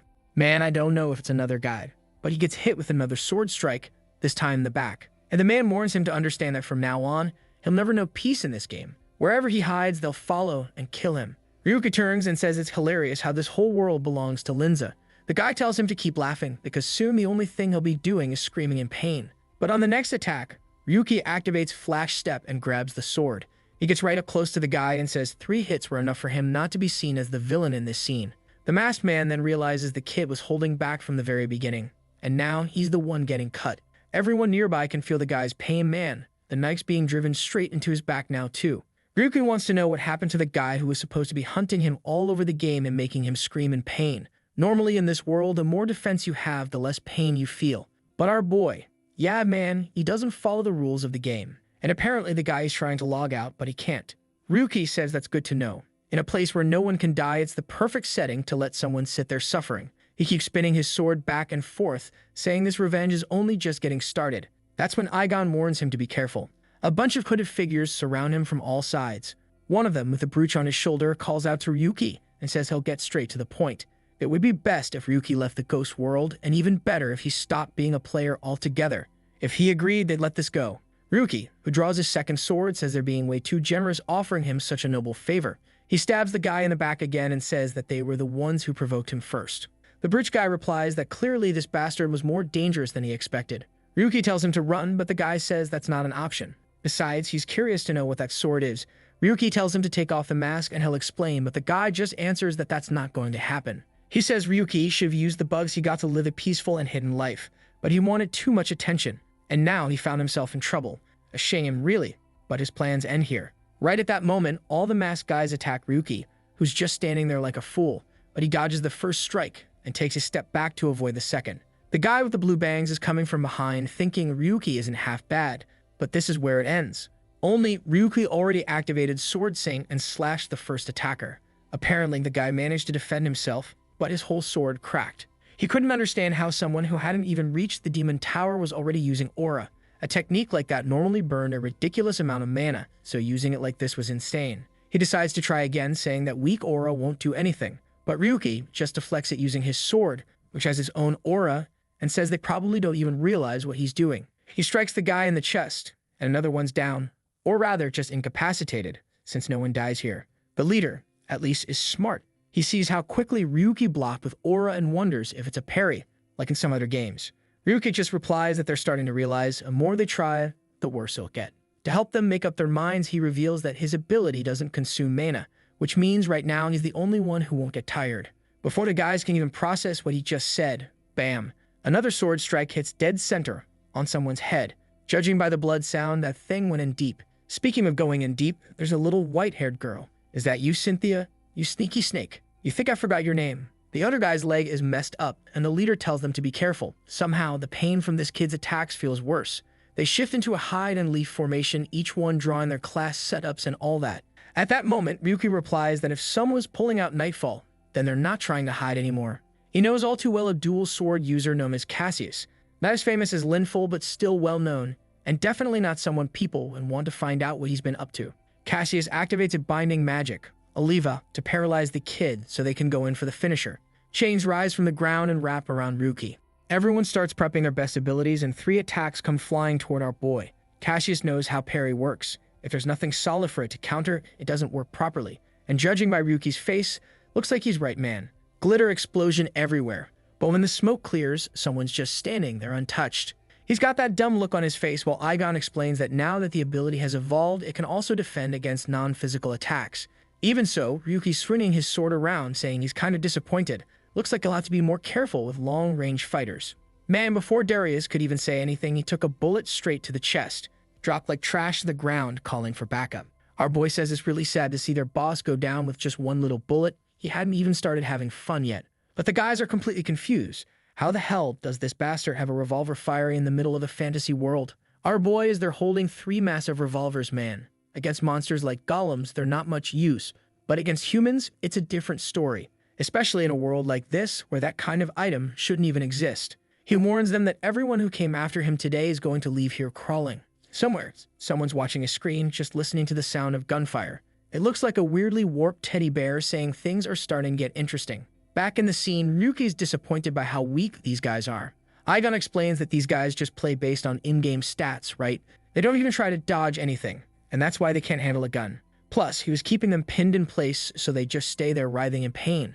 Ryuki walks up with a smug look, saying that as high-ranking members of Linza, these guys probably have some kind of mental defense. Suddenly, he senses something and dives to the side. An attack slams into the ground and blows the whole area apart. Well, man, not only that, now a rain of attacks is coming down on the poor guy. He recognizes it as Meteor Rain, definitely the skill of a certain someone, and he wants to know if it's the person he's thinking of. Right then, a transfer stone drops next to him, and in a split second, Ryuki vanishes. The people in the city are all confused, while Cassius wonders if those guys are going to get personally involved. Somewhere else, our boy is running while attacks keep hitting his back. Man, when he looks back, Linful showed up. What the hell? The guy teleported him? This dude's hacking too, huh? And the bastard says that now that no one's watching, things will get better. He wasn't going to ignore all the noise Ryuki's been making. He already throws his spear at his back and asks if he's ready for the pain he's about to feel. Aigon warns that Ryuki's heart rate is spiking. Our protagonist thinks about how he's imagined this moment countless times in his head. He turns to Linful and says the only thing he wants to know is, does he remember who he is? Oh man, the villain with his Alzheimer moment says he really doesn't remember. He thought seeing the kid up close would jog his memory, but nothing. Not a single thing came to mind. So Navin wants to know why the kid is trying to ruin his life like this. That hits Ryuki like a brick. He can't believe that the bastard who ruined his life doesn't even remember anything. Then Linful puts a hand to his face and keeps repeating to himself, Ryuki, and suddenly turns and says, yeah, he really doesn't remember. You scumbag. I really thought he was going to say, I remember. But nope, he has no clue. He just asks if Ryuki feels wronged by the fact that he doesn't even know who he is. But honestly, he doesn't care, because now that Ryuki's done all this, he's going to have to pay the price. At the very least, he hopes he won't leave here disappointed. Alright man, the fight's really about to go down now, and Ryuki tells him not to worry, he had no intention of holding back. The two of them are standing still. It's full anime vibes, the beatdown is about to start. Linful charges up and attacks the tip of his spear, and our boy already knows what's coming. He charges forward, super fast, he dodges. Linful gives a little impressed smile that Ryuki managed to escape with that little jump. But our boy curled up like a turtle man, he's not looking too brave, hands shaking all over. Here comes another attack from Linful. He manages to block it, but the guy keeps the combo going, man. Ryuki couldn't believe this guy was that strong, and not even Perry was giving him a solid chance to defend. Another hit. He's sent sliding backward. Linful says maybe he's going to have to reevaluate the kid. The entertainment wasn't bad. He's tired of this game that's become just a big XP farm. Back in the day, everyone played just for fun. He lands more strikes and says Ryuki is lucky too. He's learning from someone with real talent. He twirls the spear in his hand, comes down from above, activating the meteor strike attack. Man, our boy tries to block, but it stops him cold. Looks like he managed to defend it, but it felt like his arm nearly broke. He keeps reactivating parry while Linful keeps the pressure with the spear. But man, talk about SR sword mastery. The hit flung him away. This time it's me saying, finally. He created an opening to attack, but the bastard was way faster and almost landed a spear in his mouth. Ryuki couldn't believe it. Linful got hit by the parry and still reacted faster than him. Then Linful says it's interesting that he has parry, since that skill shouldn't even exist in the ghost world. So now he's gonna level up the heat and see how long the kid can last. Next attack, Ryuki dodges by throwing his head to the side. Problem is, even when he lands a parry, a guy counters faster than he can even react. Considering he's analyzed Linful a lot already, he knows part of it is thanks to that weapon he's using. Linful charges again, saying he's impressed the kid is still standing. The weapon he's got is the Starlight Spear. Its effect is that the more you attack, the faster it gets. So eventually, not even parry combined with intuition would be enough to keep up. Ryuki goes on the offensive, and finally, Linful has to block something. It's his first real chance to counterattack, and he goes for it. But judging by the change in expression, you know it didn't go well. The spear is already lodged in his chest. Linful says it's a shame. Just 3 more seconds and Ryuki would have set a new record. But apparently, he wasn't even worth remembering after all. It was a good fight. That's all it was. He tosses his body to the ground and says that, to be honest, it was actually disappointing. It was ridiculous for him to think he'd win with the abilities he had. Besides, he explains, even if Ryuki wanted to die in this place, he couldn't. That's because it was a free zone for PK. Even though it looked like a village, it was actually an abandoned area. If he wants to blame someone, let it be the developers who left those bugs in the game. I think he explained all that because, in theory, you're only supposed to be able to force teleport someone into a town. Don't know the exact rules. What I do know is that Linful wants to know who's backing the kid, to which Ryuki tells him to ask Cynthia. Suddenly, Linful's expression changes. He grabs Ryuki by the neck, demanding to know if he knows who she is and where that wretched girl is hiding. Ryuki just laughs, saying that it looks like he got betrayed too. It's true, man. I told you, Cynthia, from the Ace Guild. Right. Linful is there, shouting, but our boy's consciousness was already slipping away. Man, he's on his way out. He pulls out a flashbang, and while Linful is mid-sentence, it explodes right next to him. Our boy backs off, and the guy asks if he really thinks he's going to win using toys like that. Then Ryuki says to him, "Stop asking who's backing me. I don't need help to kill trash like you." The blondie's already got the veins bulging on his forehead, and Ryuki tells him that, yeah, he's got that little memory issue, but today he's going to make sure he doesn't forget. That's because now he's going in with 50%. Aigun is confused, and Linful asks if he's gone insane. You don't just take a beating and then suddenly say you're gonna use half your power. That doesn't make sense. Aigun's trying to talk him out of it, and our boy just says he's given up on useless emotions. I don't really get what this 50% thing is. Is he using those CDs? What's going on? Maybe it'll get explained later. Anyway, he charges in, focusing entirely on intuition. He tries to go for a knee strike, thinks about activating Flash Step, but gets kicked straight in the head and slammed into a wall. Bro, all that dramatic talk for this? Before you can even blink, Linful's already launched a spear strike that nearly hits him in the eye. He just manages to pull away in time. Linful says the kid's lucky they're in a no PK area, otherwise this would have ended fast.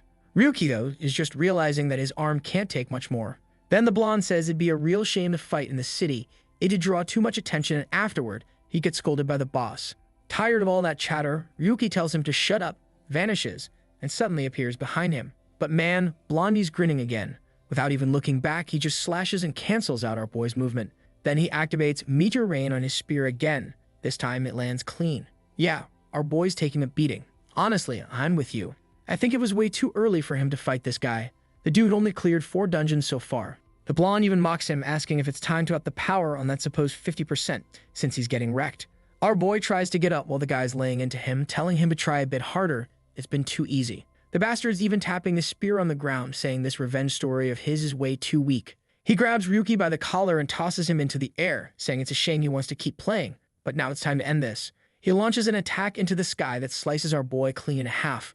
But just before he hits the ground, Ryuki manages to activate Flash and causes a full-on explosion. Then Linful turns to a window that just popped up in front of him. It's Gabriel telling him to stop the fight immediately and return now. But Ryuki gets back up and says, wait. Linful can't believe the bastard is still standing after taking that hit straight on. That's not the kind of thing someone can survive with sheer willpower alone. Aigun explains that when he's using 50%, he feels less pain, but it also slows down his movements. What he doesn't get is why use a strategy like that. Is he some kind of masochist who wants to suffer longer? But Ryuki just replies that he can't give up there, he needs to take advantage of this opportunity. As Linful walks toward him, Ryuki asks if he's afraid of Gabriel. The guy's expression changes and Ryuki says, looks like I hit the nerve, huh? Just the fact that Gabriel showed up proves no one's backing Linful right now. He's sure that at this moment, Gabriel must be furious. And in the middle of that conversation, our boy was already drawing a rusty dagger. And when Linful goes to say something, gets stabbed in the neck. The bastard lets out a scream and Ryuki tells him, calm down, it was just a little cut, nothing serious. But for a guy like him, who plays loaded with items to reduce any sensation of pain, it definitely must feel different. That's because, well, Ryuki's attacks ignore any kind of pain-dampening items, and the pain still hits the same. Linful's cursing and swearing, but Ryuki just says, now this is what I wanted. Let's see you raise all that hell again. Stop whining and come at me already. Here comes Blondie again, but this time, Ryuki seems to be able to redirect his spear. Now the guy's confused, looked like the kid was reading his movements. And the truth is, it's something like that. Back when Ryuki was still an analyst, he reviewed everything Linful ever did over and over again. He already knows every pattern, every habit, every combat style the guy has. And considering Linful's probably never experienced this kind of pain before, his focus must be completely shot, which gives Ryuki the upper hand. While dodging, Linful mutters to himself that he needs to end this fast. He charges up a combo attack on his spear, saying it's all or nothing now. He activates one skill to boost attack speed, one to power up skills, another to double the next attack's damage, and a final one to increase crit chance. This is a combo he only ever uses on the bosses of the tower, but now he has no choice. He's got to burn it on the kid. Ryuki immediately recognizes it, it's Celestial Meteor Rain. He knows he can use the terrain to his advantage to get away from this guy. He just has to make sure not to step out of the PK zone. He starts running, but Linful gets closer, saying he's still too slow. Until suddenly, bam, a wooden doll smacks Linful right in the face. Our boy starts creating as much distance as possible, setting off a rain of random junk items from those trashy roulette boxes he's always opening. Problem is, Linful walks through everything like it's nothing and goes in for another spear strike from behind. The attack slices half the mountain, and Linful grumbles, saying this kid is seriously annoying. Ryuki is down, but he managed to dodge a direct hit. And now, while holding the spear, he says, finally, I got you right where I wanted. Linful tells him to take his filthy hands off that weapon and not stain it with his rotten blood. But Ryuki starts pulling the spear, saying he's excited to show him something really fun. Oh man, is this it? That's SSR he mentioned way back. The one he said he was saving for Linful. He apparently tested it earlier on Surreal's wings, something that wasn't even a skill or an item. Linful's confused, wants to know what the hell is happening to his spear. And oh man, a spear starts disintegrating. Ryuki had unlocked the SSR system, man, and just deleted his spear. Yet we're crossing over with that Charles C storyline from the other day. Full system level stuff now. The spear crumbles into dust, and Linful is standing there, not understanding what just happened. Looking at his hand, the dude's on the verge of tears. That was a unique item, and now it's not even in his inventory anymore. This game doesn't even have a destruction mechanic, so how is this possible? He's convinced the bastard is using some kind of cheap trick. But right then, bang, Ryuki shoots him in the shoulder. Our boy says, "I was aiming for your heart, but you reacted pretty fast." Linful's still confused, wants to know where the hell this guy got a pistol. Ryuki just tells him to stop crying and explains, "The very data that registered your spear in this world, it's gone. There's no bringing it back." That's the power of his skill, SSR Delete, a system-level ability that overrides even the game's own authority and erases the data of items inside the labyrinth. The only activation condition, you'd have to hold the target object for 5 seconds, and it can only be used 4 times a week. Linful pulls another spear from his inventory, saying he doesn't know what tricks this bastard's using, but he'll finish him off with any weapon. But at that moment, Ryuki is already backing away, taunting, "Come on then, try and catch me." The idiot comes charging in, shouting that he's not letting him get away. But then, stepping where he should, Linful steps on a bomb. Man, our boy is the king of FPS, seriously. As soon as the guy got hit by the bomb, Ryuki followed up with more shots to the chest. Then Ryuki says, "You better stand real still, Linful. This whole area is covered in mines." The guy's expression shifts. Once again, this bastard had some item that Linful had no idea how it was even created. And with the very next step, click, Ryuki just says it's stupid to think he hadn't planned for this. Linful's desperate, but our boy tells him to think real hard. Any movement now is extremely risky. And on top of that, he lets him know that this entire setup has been in place since the moment Linful made his first move. That's because Ryuki already knew all of Linful's patterns, and he knew that once he started making noise, he'd be dragged exactly to this spot. All Linful can do now is be grateful for having fallen right into the trap. Linful gets tired of hearing all that and charges toward him. But of course, boom, the mine under his foot goes off. When the smoke starts clearing, he spots something in the distance, but it's clearly a decoy doll. He rushes in, slamming an attack through its head, yelling that he finally won. But only he hadn't noticed what was obvious to everyone. And now Ryuki is standing right beside him, counting down from 5 to 1. At 0, boom, another spear disintegrates. He's got a gun pointed right at Linful's face, and the guy realizes, looks like the kid wasn't lying. Maybe the Starlight Spear really was deleted. Ryuki activates ignition and slams Linful into a boulder. The guy's down, groaning that sooner or later, Ryuki is going to pay for this. But the moment he tries to log out, the request is cancelled. He wonders why, and bam, sword to the back. Of course, it's Aigon, stopping him from logging out. Ryuki says he's being way too serious to let him run away at a moment like this. He slams Linful's face into the ground and calls out, "Linful Darius, do you remember the guy who used to be an analyst in your guild, named Ryuki?" Linful asks why he remembers something like that. "I'll never remember who you are." Ryuki asks if he really won't remember, even if it means never being able to play again. He reminds him, each person is only allowed 1 account in the game. And what would happen if he used his ability and deleted that account? Maybe then, you'd never forget my face.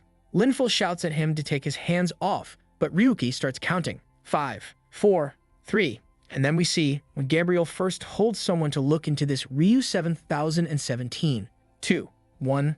Linful's still pretending not to care, scratching his ear, saying he doesn't give a damn about that person. 0. The guy screams, and just like that, he's deleted. Now I don't know if he's really gone, if he's ever coming back, or what just happened exactly. But Vigon's praising him, saying he did it. But man, Ryuki, the demon of vengeance, just says he hasn't done anything yet. This was only the beginning.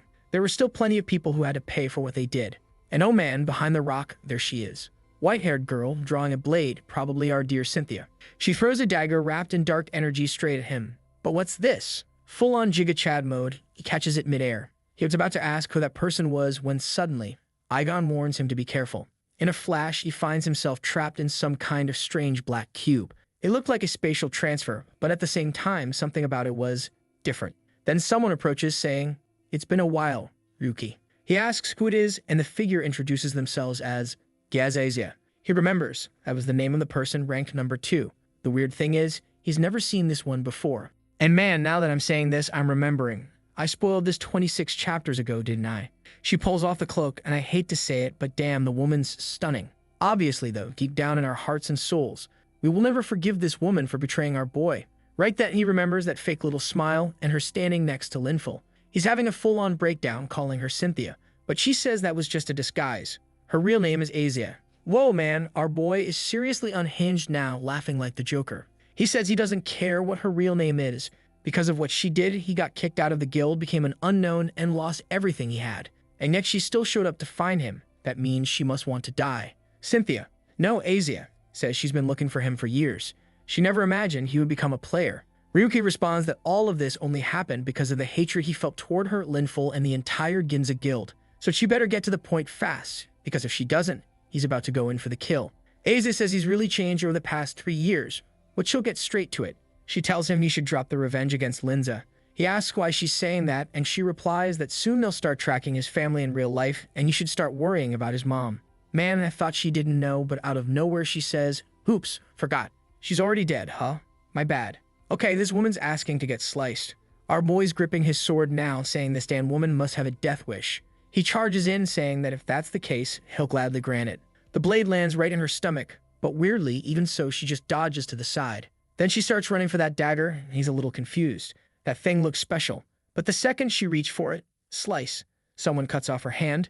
Yo, our boy's moving fast. He's already behind her, slashes her neck too, and says she's way too slow, didn't stand a chance. As she vanishes, Aze says she never realized just how deep his hatred had gotten. Wait, vanishing? Not dying, reconstituting right beside him. She says that clearly defeating Linful wasn't luck after all. She says she's leaving now and he fires some shots, but clearly they're doing nothing to her. She says she was just curious to see what would happen. Never thought he'd actually beat Linful. Aigon warns him that dagger is a real bug. People keep calling him a bug all the time, but truth is, he just has a broken system. What she's using is something artificially created. He says he doesn't care, but it looks like he understands now. He won't be able to kill her just yet. Cynthia says that destroying the Linza Guild is a job she's going to take care of. She has no idea what trick he pulled to take down Linful, but she wants to see what he'll do when that guy comes back. Ryuki simply answers, I don't stop my revenge, and I don't care about the consequences. She tries to warn him that he'll regret it, but he just says, you'll never see Linful again in this game. I deleted his account, and honestly, it was beautiful watching him cry. And he guarantees that when he finds her again, the outcome will be the same. Still, I'm curious, did you really delete the guy's account? Can you actually delete someone permanently like that? 4 deletes per week? That's busted. Outside the scene, Ryuki notes that damn bug woman really managed to shut down what he could do. And the most terrifying part was that strange dagger she was using. When she threw it, apparently he should have dodged instead of grabbing it. But at the time, he didn't feel any danger from it. He's going to need more info and allies to figure out exactly what that thing is. Then he asks Gegon if that thing is ready. Aigon says yes, the dates line up. They're finally going to meet the person who creates the mods. And it looks like this time, it's that creepy little bear, who, by the way, was watching this whole mess go down and was thinking of logging off. But yeah, Ryuki's totally hacking, man. He's watching through some virtual screen and tells the teddy bear straight up, I'm not letting you log out. The bear apologizes, saying he was just watching the fight out of curiosity. But our boy just replies, we're meeting tomorrow, 8 p.m. at Suzuki's shop. Ah, so that's what was going on. He was watching everything through the screen in Aigon. Now it all makes sense. The bear agrees, says he'll meet him there, but he wants to ask about a strange signal drop that happened earlier. Ryuki realizes that even this guy didn't really understand what Cynthia did. Since he doesn't feel like revealing anything, he just replies, you've asked too many questions for someone in your position. Next scene, we're already arriving at Suzuki's shop. Our boy walks in complaining, this is ridiculous. I get here on time and the guy doesn't show. Suzuki asks what he's talking about. Hadn't he noticed? The mod creator's already here. Ryuki grabs him by the collar, telling him to stop joking around. But suddenly, someone says, I'm here. When Ryuki turns his head, the teddy bear comes down the stairs and says he's the one who creates the mods. Man, I thought he'd be bigger, but our boy just picks him up in one hand. He's tiny. The poor bear's squeaking that he's being crushed while Ryuki yells at him to cut the nonsense. Out of nowhere, Suzuki throws himself onto the table, and our boy's like, what the hell is going on now? Then the bear says it's probably easier to show than explain. In that moment, he was moving his consciousness. The person talking to Ryuki is the mod creator named 5555, and at the same time, the person across the counter speaking to him is also him and also Suzuki. Looks like the little robot now has Suzuki's voice, right? The author of this story didn't really think through the whole voice switch setting for identifying characters in the manhwa, huh? Ryuki doesn't believe it, but Aigon confirms it really is the same person. Seems like it's a consciousness that manages multiple bodies, each with a different personality. Then Ryuki realizes the nutjob must be using some sort of mod to alter his own personality. The teddy bear puts his hands on his hips and says, finally, you figured it out. Then he congratulates him for killing Linful, says the ending was incredible. He wants to know how he made the guy disappear. What are the limits of the ability? How many times can you use it? Is there a cost? How does it work? Looks like the voice changed again, so our boy knows this is now 5555, the mod creator's core personality, not Suzuki's. Ryuki says he's not answering anything until he tells him who he really is. 55 says he'll get to that, but first warns. You need to be careful. Don't let anyone find out you have the delete ability. Ryuka just shrugs and says, too late. Aigon had already recorded, edited, and uploaded the whole thing. From now on, this fight with Linful would go all the way. 55 is freaking out. You're insane. You broadcasted that. The whole Linza guild was going to start hunting him in every corner of the world. Ryuki replies, that's exactly what I want. The bear gives up, man. He's already realized that this kid wants to be hunted. Then he asks if Ryuka even knows who's really chasing him. Our boy's a bit confused, but then the bear logs out and Suzuki gets up. He snaps his fingers and says, okay, let's take a look at this first. Holographic aerial view pops up minus 100 meters around the mall. Behind a wall, we see those gangsters from way back at the start. Ryuki's actually a little sad that those losers still haven't given up. But the most important detail is the other guys right in front of them. It's the Iron Blood Group, a criminal syndicate that rules the underworld. Fortunately, they had no connections to Linza. The boss of that group retired after an accident. Rumors say that Linza caused that accident. Ryuki gets what Suzuki is implying. These guys wouldn't have ties to Linza since Linza screwed over their people. But now he really wants to know. Okay, but who are you, Suzuki? The shopkeeper replies, all right, since you figured it out, it's time we went somewhere a little more appropriate. Next scene, they're walking through the sewers and Suzuki says that he and all his clones share the same goal and are looking for allies to help with it. Meanwhile, Aigon is running an analysis and tells our guy that at the moment, he's not in any danger. Then he enters a room full of puppets and Suzuki explains that this is where he keeps his best creations. Our boy approaches one of them and Aigon says it's impressive that a human was able to create something like that. Ryuki, however, isn't that interested in those bodies and asks if he should call them 5555, Suzuki, or what. Suzuki tells him to call him Suzuki when he's human and 5555 when he's a bear. That's when he's in hacker mode. My god, son, give me a real name already. Suzuki then says he's going to explain exactly who he is and Aigon pulls up some data. The name was no name, the age between 20 and 30, and the gender was female. Okay, you can come out of the shadows now, girl. And the damn girl says that's all anyone knows about her. Obviously, Ryuki's confused since that's basically nothing. He asks if she really doesn't know anything about herself. Could it be that these personality shifts mess with her head? She answers yes, kinda like that, and asks if he's ever heard of Accident 707. It was a plane crash with no survivors. But the truth is, there was one person who made it out, burned to a crisp but still alive. That person was torn apart in a lab until there was nothing left, and then a crazy guy shoved her inside an android body. Damn boys, the dream of meeting a badass waifu is dead. She got barbecued. And it gets worse. He asks if she's the sole survivor, and she says actually they are. As a result of the experiment, she had countless memories implanted in her. She doesn't know if they're souls, minds, stories, or whatever, but she can control each one artificially. Ryuki's already realizing there's no way to make sense of this crazy girl, so he just asks what kind of deal she wants. Suddenly, she tosses him a notebook saying she wants in on the revenge too. Online, all anyone's talking about is the beatdown Linful took along with his guild guys. He didn't even look like the same person anymore. The only thing people found weird was that the whole deletion thing seemed fake. Especially because in this game, deletion isn't allowed, so it should have been impossible. But then the question is, if it's fake, why hasn't Linful shown up and proven to everyone it's a lie? Whether he is Linful Phi surrounded by bottles and drunk. He throws one at the wall and looks at the system window. It says account verification failed. No data found. The dude laughs, saying not to mess with him. It's impossible this could have happened. He was Linful, the strongest in Linza. The good thing about our guy not having a waifu, a mom, or anyone, at least there's no one for them to take revenge on, right? Only thing left is to beat him up. A little earlier, Linful was banging on the table, calling for his brother and asking for one more chance. But Gabriel says the idiot ignored him, went to fight alone, and even lost his own account. Obviously, now he's screwed. Linful was freaking out, saying he got caught off guard. He just needed a new account and everything would change. From now on, he'd do whatever Gabriel said.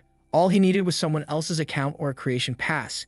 Gabriel, however, just says that for someone who's been playing for so long, Linful is pretty damn ignorant. He's ashamed to share the same blood. The rule is simple. One account, one person, that's it. If he lost it, there's no way to get it back. And now his time is up. Damn man got kicked out by his own brother. Linful tells him to stop being ridiculous. That useless loser actually became a player, so why couldn't he? He breaks free from the guys and tells them to move. He's going to fix this. Yeah, right, you're gonna fix it. Already got tossed out like garbage. The brother says there's a lot of mess to clean up now, so Linful better never show his face there again.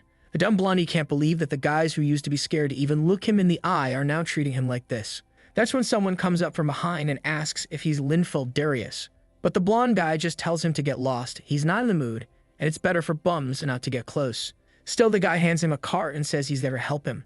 Apparently, Linful's in need of the kind of power they can offer. He asks if he's interested in hearing the proposal. If I'm not mistaken, that's the same guy from that room with the H and V cards, right? Back with our player, he found out that Linza is holding back the progress of all the other players in the ghost world. Looks like it's some kind of trade-off between them and the developers, since that way the devs have less work and give them a few perks in return. Hlygon responds that they're truly pathetic. No wonder the final product, this game here, is just a buggy mess. Then Suzuki says this is a secret pact between the Linza Guild and Rathian Soft, the developer. But it was ridiculous that they made a pact like this just to delay everyone's development. Ryuki says he gets it, but the whole game is basically backed by Yggdrasil and Rathian Soft works for them. So how are they supposed to go against a company that practically has the whole game development in its hands? Suzuki responds that they need to be eradicated from this world because in the past, they used to lead the development. But now, they're just rotting and holding this place back. Ryuki says her hatred seems way too intense for something that simple. That's when she brings up the plane crash, the 707 accident, and explains that what exploded that day was an item taken from Yggdrasil. Obviously, he immediately concludes that she must think Rathian, the developer, was behind it, and she answers that she's sure of it. Ryuki knows that just killing the Linza Guild would already be hard enough, but taking down Rathian would basically mean destroying the ghost world. So he asks her if that's what she wants. She says they don't need a dumb game like this, even if it supplies half the society's resources.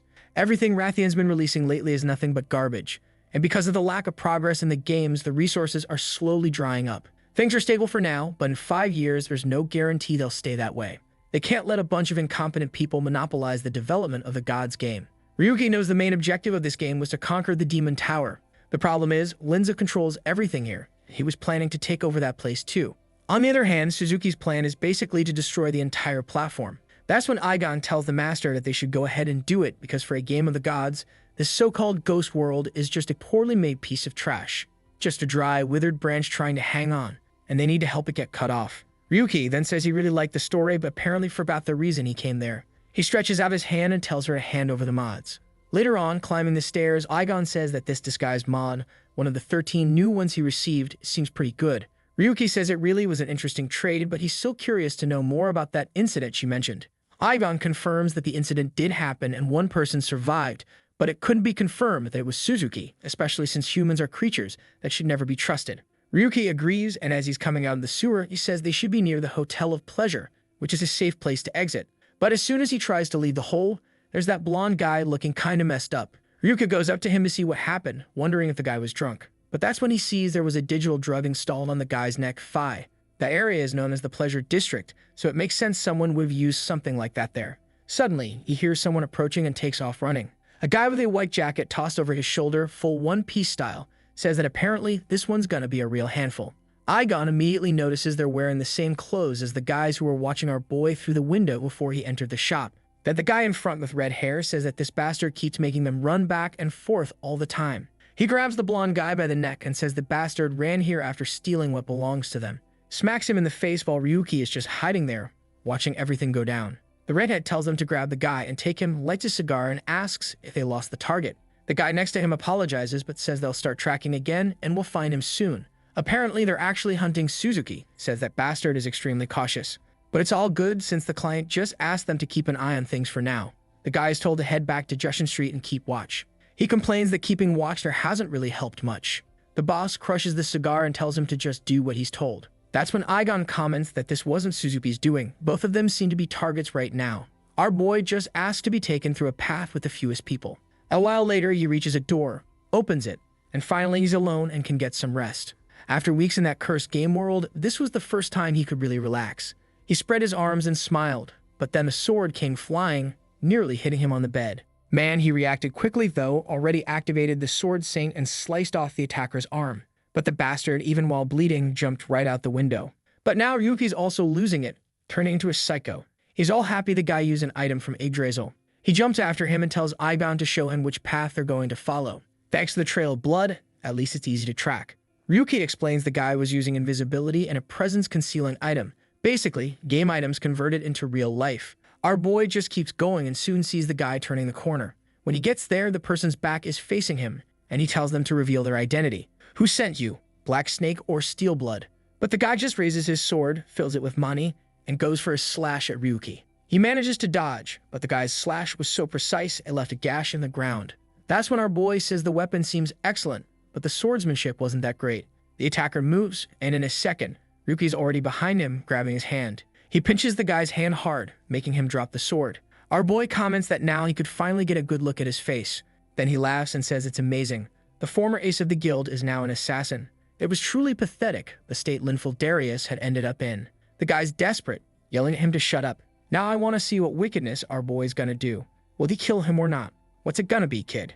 Linful dashes forward to grab the sword, yelling for him to die, but gets hit with a brutal knee to the chin and gets tossed to the ground like garbage once again. Our boy goes to pick up the sword, wanting to know where he got this terrifying item straight from Yggdrasil. Apparently, he couldn't use its abilities unless it was inside the in-game inventory, but even so, it was still a chunk of metal sharp enough to cut. Linful's panicking again and runs off once more terrified. But man, Ryuki just chases after him, saying that wasn't the best choice. Linful is trying to understand how that bastard got so strong and tells himself there must be some kind of solution. The kid might be strong and getting famous, but in the end, he was still just a nobody. That's when people nearby start looking around and seem to recognize Linful. They ask why there's blood on his hands. When they see the sword in his hand, everyone also realizes it's probably an item from Yggdrasil. And then some voices start recognizing the face of the famous Ryu 7017. They know he had already defeated that guy in the ghost world, so why were they fighting here in real life? That's when Linful says to our boy that the biggest crime he committed was that a nobody tried to kill a gold-ranked player like him. That was the worst possible crime, especially now with so many people watching. The testimony of a nobody holds no legal value, so what's he gonna do? Ryuka just drops the sword on the ground and tells him to go ahead and arrest him then. If what he's doing is legit, then Linful should just kill him right now. That way he'd be considered innocent. This was his golden chance. But of course, that's if he could actually do it. Linful, poor guy, he knows the kid is planning something, but the desire to kill that bastard is just too strong. Still, he's sure the guy is bluffing. And on top of that, there are tons of cameras around. He can't go through that kind of humiliation again. But greed speaks louder. This was the perfect chance for him to revive the name Linful. He grabs the sword and charges in, but Ryuki dodges, saying it's sad to see how ridiculous Linful looks with a sword. It doesn't even feel tense fighting like this. Linful keeps swinging and swinging, but Ryuki's just laughing. Fighting someone like that who used a spear his whole life, it's just funny. Linful asks how long he's going to keep dodging, but then takes an uppercut to the chin. Our boy tells him to stop thinking this is some kind of duel. He's only hitting him because he's trying to draw out that brother of his. Linful is devastated, humiliated again. He sends out a flurry of attacks, but Ryuki keeps gaining distance and dodging. Then suddenly, Ryuki stumbles over some rubble and Linful sees his chance. He jumps in with the sword, saying now he's going to pay the price for trying to humiliate him. But just as he's about to land a massive slash, Ryuki blocks it with a tiny dagger of fire. Ryuki tells Linful to be careful. Not only is he wrecking the city, but he was about to kill innocent people. The blonde asks what he's talking about, and then it's revealed that a girl had nearly been hit by his attack. Meanwhile, other citizens are fleeing, yelling that Linful has gone crazy and is attacking everyone. People are running away from him in a panic. That's when the fool realizes Ryuki had blocked his line of sight. He didn't even know what he was doing. He turns to yell at the protagonist, but it's too late. The injured citizens are recording everything, saying they'll make sure the whole world knows about it. Now what can he do, right? The guy's just standing there, surrounded by cameras, trying to make up some excuse. But Ryuki says it's going to be hard to explain why he used a sword on innocent people. Linful turns to strike again, but it was other civilians' not Ryuki. Now he doesn't even know what to say anymore. He tries to explain that it was all because of that damn nobody, but it's already over for him, son. Ryuki then congratulates him, saying the useless life he led has finally come to an end, and asks, "Do you remember my name now?" Finally, that bastard seems to remember something. That time when he put a hand on Ryuki's shoulder and told him to stop with those trashy guides. He left with Cynthia in his arms, who ended up betraying him too. Right, he got completely screwed. What a fool. He screams our protagonist's name, but the scene already cuts to all of this being reported on TV.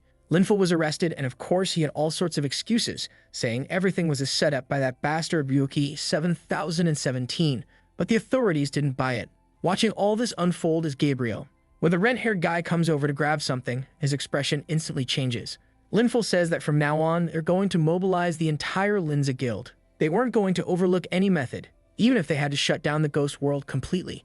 They were going to find that bastard and settle things once and for all. Honestly, I wish our boy had killed Linful, but thinking about it, what he did might have been worse than death, because if you kill someone, they're gone. It's over. But now, Linful's stuck living this miserable life, just another wrecked convict nobody cares about. Meanwhile, his dumb brother is the one stuck having to give interviews to explain everything. He tries to tell the reporters that Linful had already been expelled when all that happened and was no longer a member of the guild. That's why he wants to make it clear. From now on, anything involving Linful has nothing to do with Linza. But the reporters want to know if it's true that Linful's account was deleted and whether it really was that Ryuki 7017 who did it. Gabriel just replies that they're still investigating, but yes, it seems that Guy Ryuki declared war on the guild. And not only that, a power that can delete data from a game is extremely dangerous.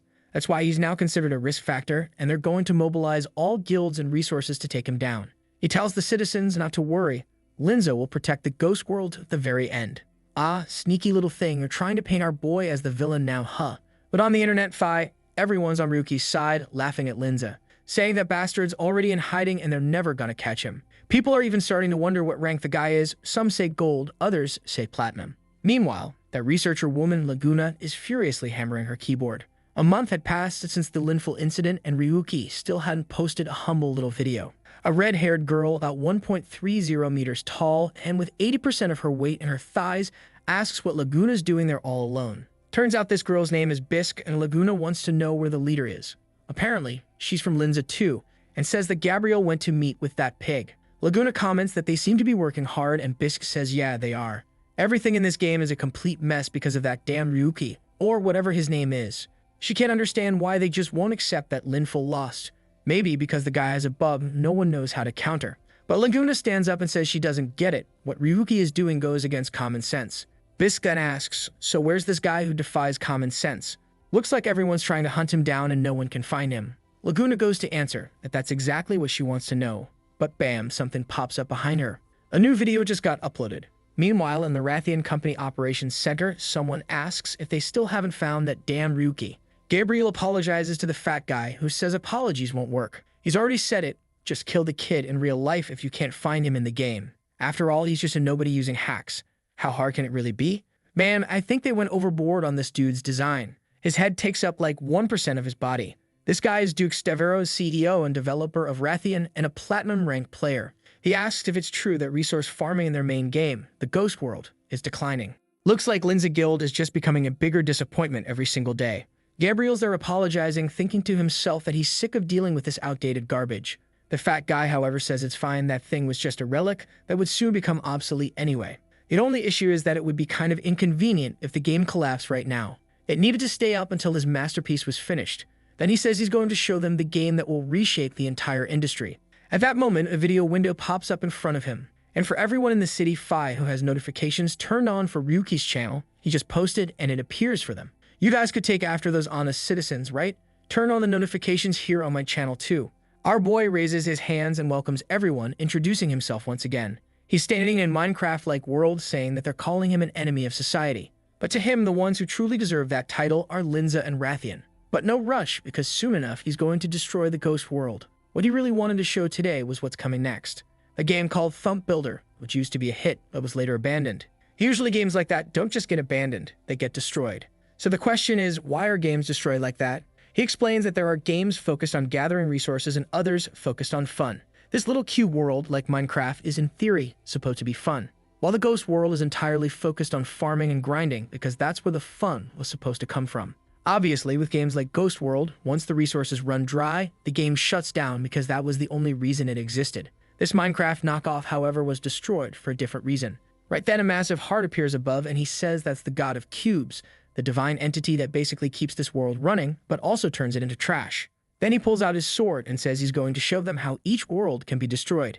Bisque is confused, wondering how he's doing something like that.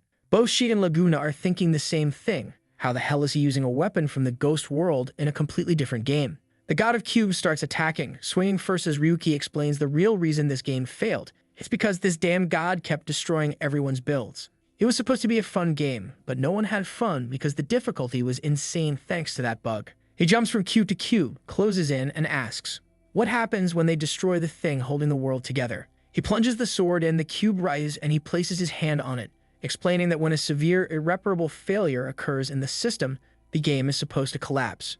Then he activates the SSR system and uses delete. The cube begins to disintegrate and explodes in the sky. Suddenly, everything around him starts turning into a mess of pixels, and he says that now that no one's managing it, this place is going to be undone. Eve is asked if he's really destroying the labyrinth itself, and Laguna realizes he just used the same ability that destroyed Linful's spear. Our boy opens his arms and says, as you can see, if you destroy the thing holding a game together, it disappears. And very soon, they'll see the same thing happen to the ghost world. Gabriel, during an interview, had said that without the ghost world, the real world would collapse. But the only thing that's going to collapse is the greed of Hatina and the laziness of the Linza Guild. And Ryuki guarantees they're next. Man, and all this chaos just to announce that he's planning to end the game, huh? Next scene, we see a group entering a dungeon in the ghost world. Apparently, there are wanted posters out for our boy, Phi. In fact, right in front of the dungeons, there are always a few guys posted up, holding his wanted poster, checking who they'll let through. Players are starting to get pissed, both at Ryuki for making everyone go through this mess, and at the Linza Guild for making them go through this mess too. Man, the guy orders everyone to take off their gear and drop all their items on the ground so they can inspect them. That's when the guy with the helmet starts pulling out a pistol, and you already know who it is, Phi. Right away, everyone gets on alert. Only one person had that weapon. And our boy shows up, saying it must be hard for them, spending the whole day chasing him like this. He gets ready to attack, saying it's time to test out some new abilities. A little warm-up before entering the dungeon. One of the skills he got is called SR Sword Draw. Basically, he unsheaths his sword really fast, delivering a slash with a boosted chance of a critical hit. Then he switches to another sword, a blue one, and finishes off the other guy. That was the Soul Finisher sword, which always lands a critical against spiritual-type enemies. A guy with an axe comes from behind, yelling that he's an arrogant bastard, only to take a punch right to the face, son. Bro, the guy literally turned into a puddle of blood from just a punch. Our boy says this is way too easy. What were they even doing this whole month? That scene was actually a month in the future, and now we jump back to a month in the past, right after he made his big announcement. He decided to go back to the labyrinth and search for other games, since for now, he'd be hunted non-stop in the ghost world. So he heads into one called Celestial Blade Online, a martial arts game. But it was too easy to beat everything there, and he still wanted more power. He needed enough power to go up against Rathian and Linza all by himself and not lose. He died once to the boss, and again and again. The old man, in-game, yells that it's ridiculous. Even after taking so much punishment, he still believes he has a chance. Because he's so persistent, the boss says he'll show him the peak he's reached. This was the Sword Demon, the final boss of that game. Ryuki punches the ground in frustration, shouting that even if this guy is the final boss, he's too buggy and insanely hard. The problem was that it's an abandoned game, so there were no real strategies and no one had even tried to fix it. Back to his usual ways, Aigon tells him to try his luck on the roulette wheel. Maybe he get a legendary ability that solves everything. Ryuki shoves the robot away, saying he's already told him that those points are for upgrading skills. But then, something seems to click. Cut back to the boss, who asks why he doesn't just give up already. He should realize how dumb it is to keep trying the same thing without changing strategy. But Ryuki walks calmly through the gate, saying he's heard that line so many times he's got it memorized. No more chit-chat. The old man better just come at him already. The sword demon calls him an insolent piece of trash and lunges toward him, saying no one insults him in lives. He launches some purple slashes and Ryuki starts dodging. Once again, he's dealing with a completely unbalanced combo attack. Then the boss gets behind him and says Ryuki talks big for someone with zero chance. Ryuki manages to block the attack, and the boss even compliments him for at least surviving. But at that moment, Ryuki had dropped a grenade right behind the guy. Looks like he came out unharmed, but while following Ryuki, the boy starts dropping a bunch of grenades. The sword demon keeps chasing him, yelling that a sicko like him won't win with some dumb strategy like that. One of the things he slashes happens to be a gas grenade. Ryuki instantly puts on a mask. But it wasn't gas, it was a stink bomb, and the boss has to cover his nose. Our boy also puts on earplugs and anti-flash goggles, while throwing flashbangs and sonic grenades like crazy. Everything explodes, and the boss in that moment couldn't smell, couldn't see, couldn't hear. That's when a bullet hits him right in the forehead. The boss drops to the ground. Even if Aigon says this was the dirtiest strategy he's ever seen a human use in a game, our boy just replies, I use human technology, grenades, bombs, flashbangs, and guns. There was no way that martial arts boss would know how to deal with all that. Just like the Black Knight, this guy was a bug, which is why Ryuki earned 15,000 points. Back in the present, he's still impressed. That sword key thing is insanely powerful. The ability itself is pretty simple. It boosts physical strength. But since it came from a bugged boss, clearly there's nothing simple about it. He waves goodbye to the crowd, telling them to say hi to Gabriel for him. The boss of this dungeon was known as Liganen, and it seemed like his specialty was being able to use aura as if it were part of his own body. What the hell, Phi? Next scene, the boss is groaning in agony. Our boy had summoned this Ramuth in its child form, a shadow creature, basically a pet that could absorb the shadows of other creatures. So yeah, since the boss focused on aura, he got absorbed. Or maybe it wasn't the boss. Maybe it was just the first creature in the dungeon. Or am I going crazy? Nope, that was it. And he's already exiting the dungeon. And obviously, the second he steps outside, everyone's waiting for him. Our boy says he thought Gabriel had retired. Apparently, the legend Gabriel Darius was planning a comeback. Ivan comments that they already figured people would be waiting, but it looked like half the server was there. Our boy asks if Linza doesn't have anything better to do than to show up with that many people. But suddenly, Gabriel pulls out a book and says he's actually there to make him an offer. Our boy calls it ridiculous to talk about offers when you show up with a mob like this. It's clearly a threat. But then, Gabriel offers him a return to the Linza Guild. He wouldn't be seen as a nobody anymore, and he even received the gold rank, something almost impossible to get. On top of that, you'd be inherited to the guild master position. Damn, the guy really offered everything. Our boy replies that apparently they're trying every trick to keep him trapped, offering him the very thing he wants to destroy in order to stop him from destroying it. Right away, he fires a shot and says, "My answer is go screw yourself." But in a second, Gabriel's already behind him, saying he understands. He attacks and Ryuki blocks it.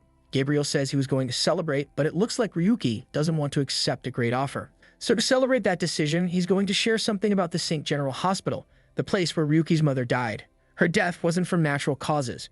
Ryuki shoves him away and says he's not fallen for something that stupid. Gabriel responds that Ryuki can check it himself if he wants, but his purpose here is already done. He's actually more interested in the skills and items that shouldn't even exist in this game. Then he says goodbye and tells Ryuki he'll be waiting at the top of the tower. The bastard starts flying, saying that of course, Ryuki will first need to deal with all the other players. Man, he really flies off, and there's a whole crowd out there.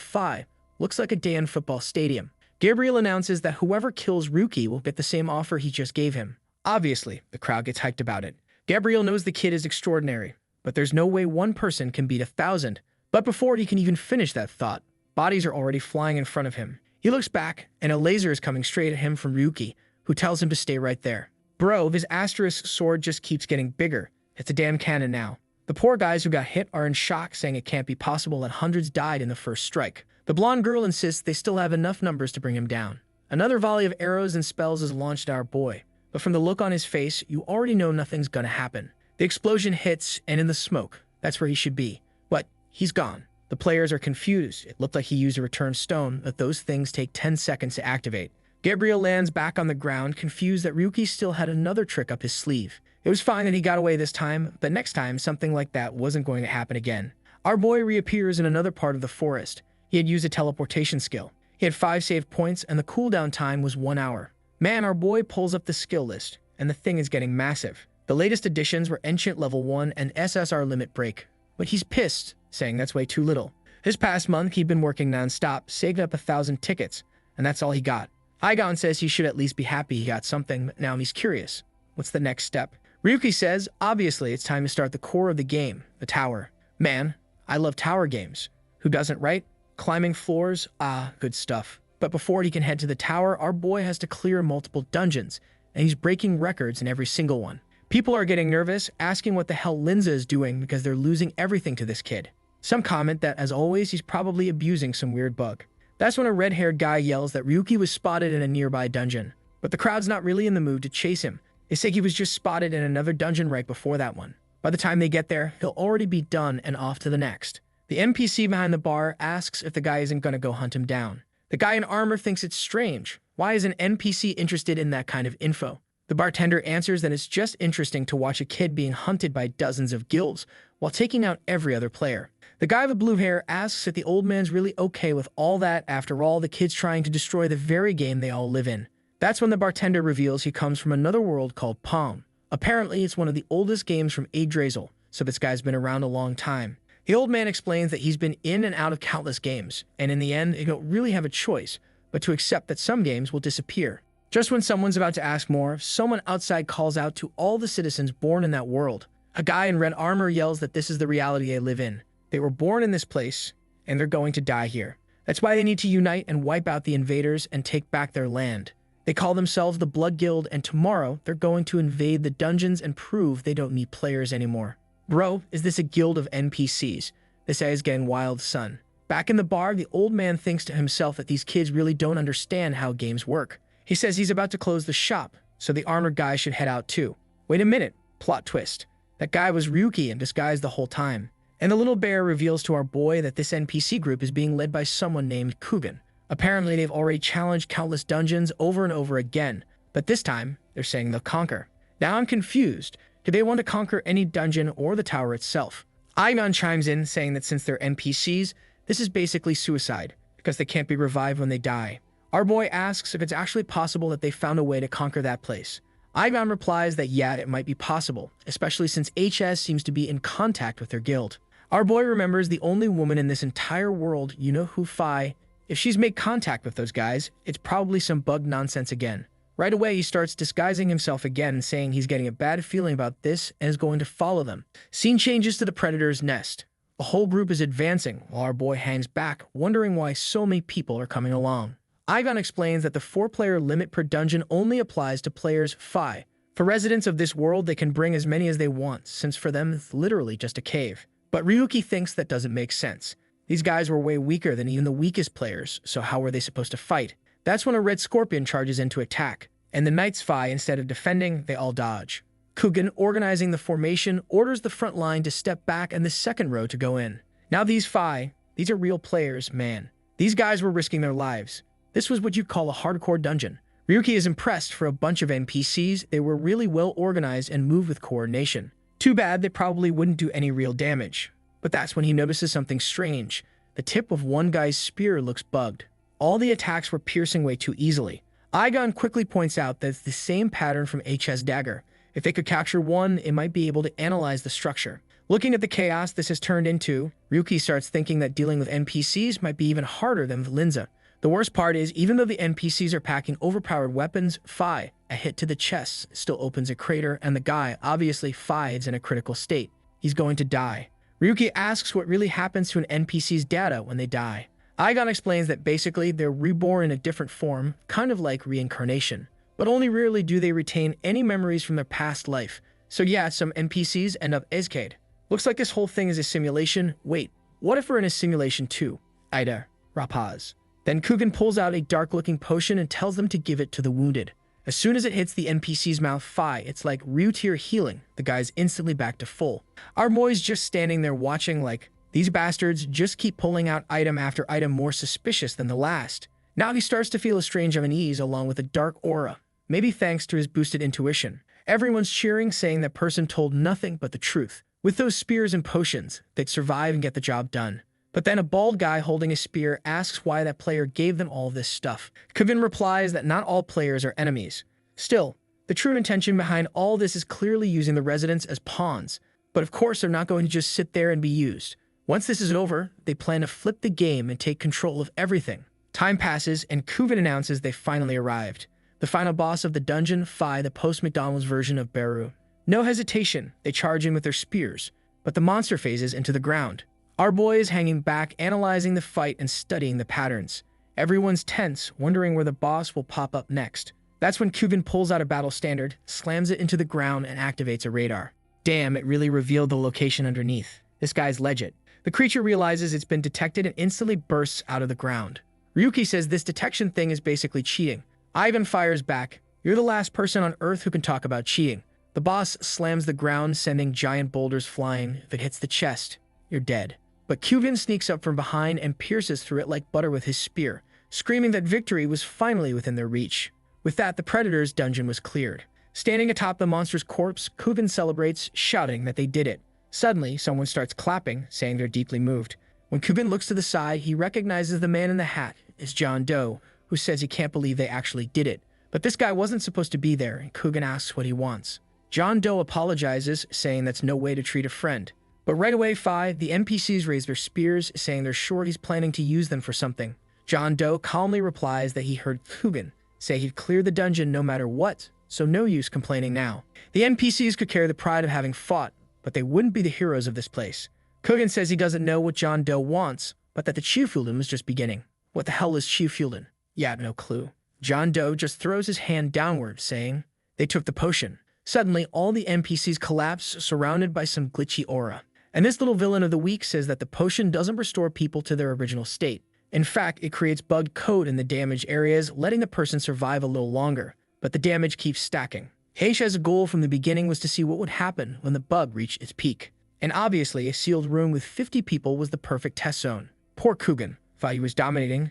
Now he's bleeding from his eyes, asking what that bastard thinks they are. John just says, "You're NPCs with slightly better eye." Kugan collapses, yelling for him to go to hell, saying players really are all bastards. From above, Ryuki watches the guy being dragged away. John Doe's checking the bodies, calling out things like, "Number 32, failure. 41, failure. 21, total failure." He checks each one and every single body was a failure, until something catches his eye. Kugan's body is being covered in a black aura and John gets excited. Finally, at least one was a success. Man, the guy starts rising up, dripping black sludge, completely darkened, muttering something about awakening the residents. Suddenly, a cocoon surrounds him and he turns into a bucket of black ink. While John Doe celebrates, hoping this first success doesn't collapse. Bam! Ryuki appears behind him, knife to the neck. When John starts to turn, our boy just says, "Don't turn your head." He better start talking. What's HS really up to? Blood starts dripping, but John Doe calmly says there's no reason for him to reveal that. Next panel, he's already spilling it. Guess he wasn't that hard to convince. He explains it all started with research into Yggdrasil's interference signals, and then it's almost complete. All they need now is the final test. Cut to another scene, 3 knights looking at a child asking if the NPC has glitched speech. But the kid replies, "I'm not an NPC. Someday he'd be just like the players, walking the world freely, fighting monsters, leveling up." The white-haired guy says he can tell the kid's serious. So why not make a bet? Back to the present, John Doe tries to attack Ryuki from behind, calling him an idiot for letting his guard down. Looks like he already figured out who our boy really is. But what he didn't expect was instinct level 2.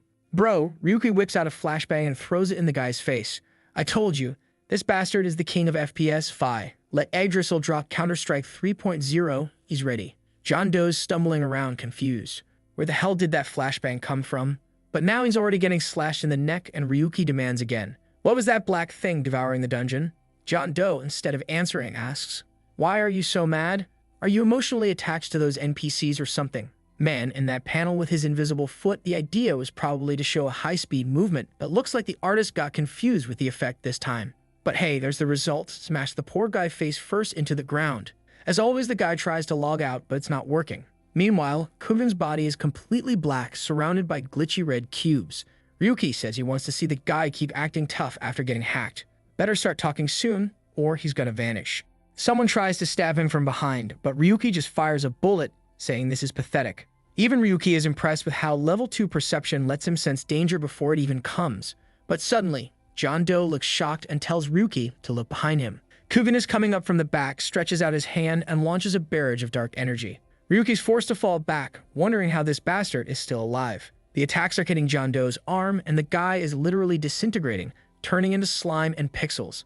Just one touch, and it was corrupting his entire arm. John starts to log out, saying he's screwed because of that damn bug, but he'll make sure Ryuki pays for all this. Aigon explains that he didn't really log out. He used some kind of dungeon escape function, the same one that let him show up there in the first place. Before Ryuki can say anything, Kugan hits him with another attack. But man, Ryuki solves it quick, landing a clean shot right in the forehead. Doesn't look like the boss lasted too long, huh? Ryuki finds it interesting that Kugan is still alive even with a hole in his head. Despite his human appearance, he was just a bundle of bugged code. Seems like Kugan's having flashbacks, back to when he was holding a wooden sword and someone yelled at him for being too slow. It was that knight from yesterday saying that if the boy landed even one hit, he'd take him on an adventure. Then his mom showed up, saying she'd been looking for him all morning. Told him to go chop some wood. But he replied that he didn't want to do boring stuff like that anymore. The people outside were waiting for him. Then man, he slashes her neck. Her body drops like trash, and the guy crouches down saying, "Finally landed one." The NPC had been holding the item for the next dungeon. Kugan, horrified, asks why he did that to his mother. But the guy just looks confused. He thought the kid was gone. He explains they were just in town, waiting for the NPC who carried the crystal to show up. Kugan, desperate, still doesn't understand why she had to die. Back in the dungeon, Ryuki has secured the black spear and the antidote, everything needed for analysis. Looking at Kugan's decaying body, he asks if he's got any last words. He says he'll listen to his wish before he dies. Kugan says he will never forgive the players. And in that moment, he curses them all. His body begins to explode, releasing dark energy throughout the cave. Ryuki fires again, but Phi this time the whole place blows up for real. When the dust settles, there's nothing left of the guy. And Ryuki reflects, maybe they were alike. Maybe, if he were still alive, they could have gotten along. He just hopes that in the next life, if the guy's born into a better game or a better labyrinth, Sometime later, he's asking 55 how the data analysis he sent is going. 55 replies that it's interesting data and he's going to investigate this John Doe. Ryuki says that the time-consuming part has finally arrived. It's time to climb the Demon King's tower and finish this world's content. In front of the tower, there she is, Bisque. Or is it Bisque now? Damn translators hate when they keep changing the name every time. She's standing there angry because instead of climbing the tower, she's stuck guarding it. Alright boys, this one here, that's Nor, finally making her entrance after 27 chapters. A proper badass stepping onto the stage. Sure, we had Cynthia, but let's be real. We just want our boy to kill that damn snake already. Her name is Nor, and she says there's a 90% chance Ryuki will show up at the tower sometime next week. Bisque just replies that the guild master's been acting really weird lately, is definitely planning something bad. On top of that, all the support they're getting is trash, and the guild members are starting to lose their patience. Nor tells her to stay calm. The world's a mess right now. Apparently, the NPCs made a dungeon, but it bugged out and everyone died.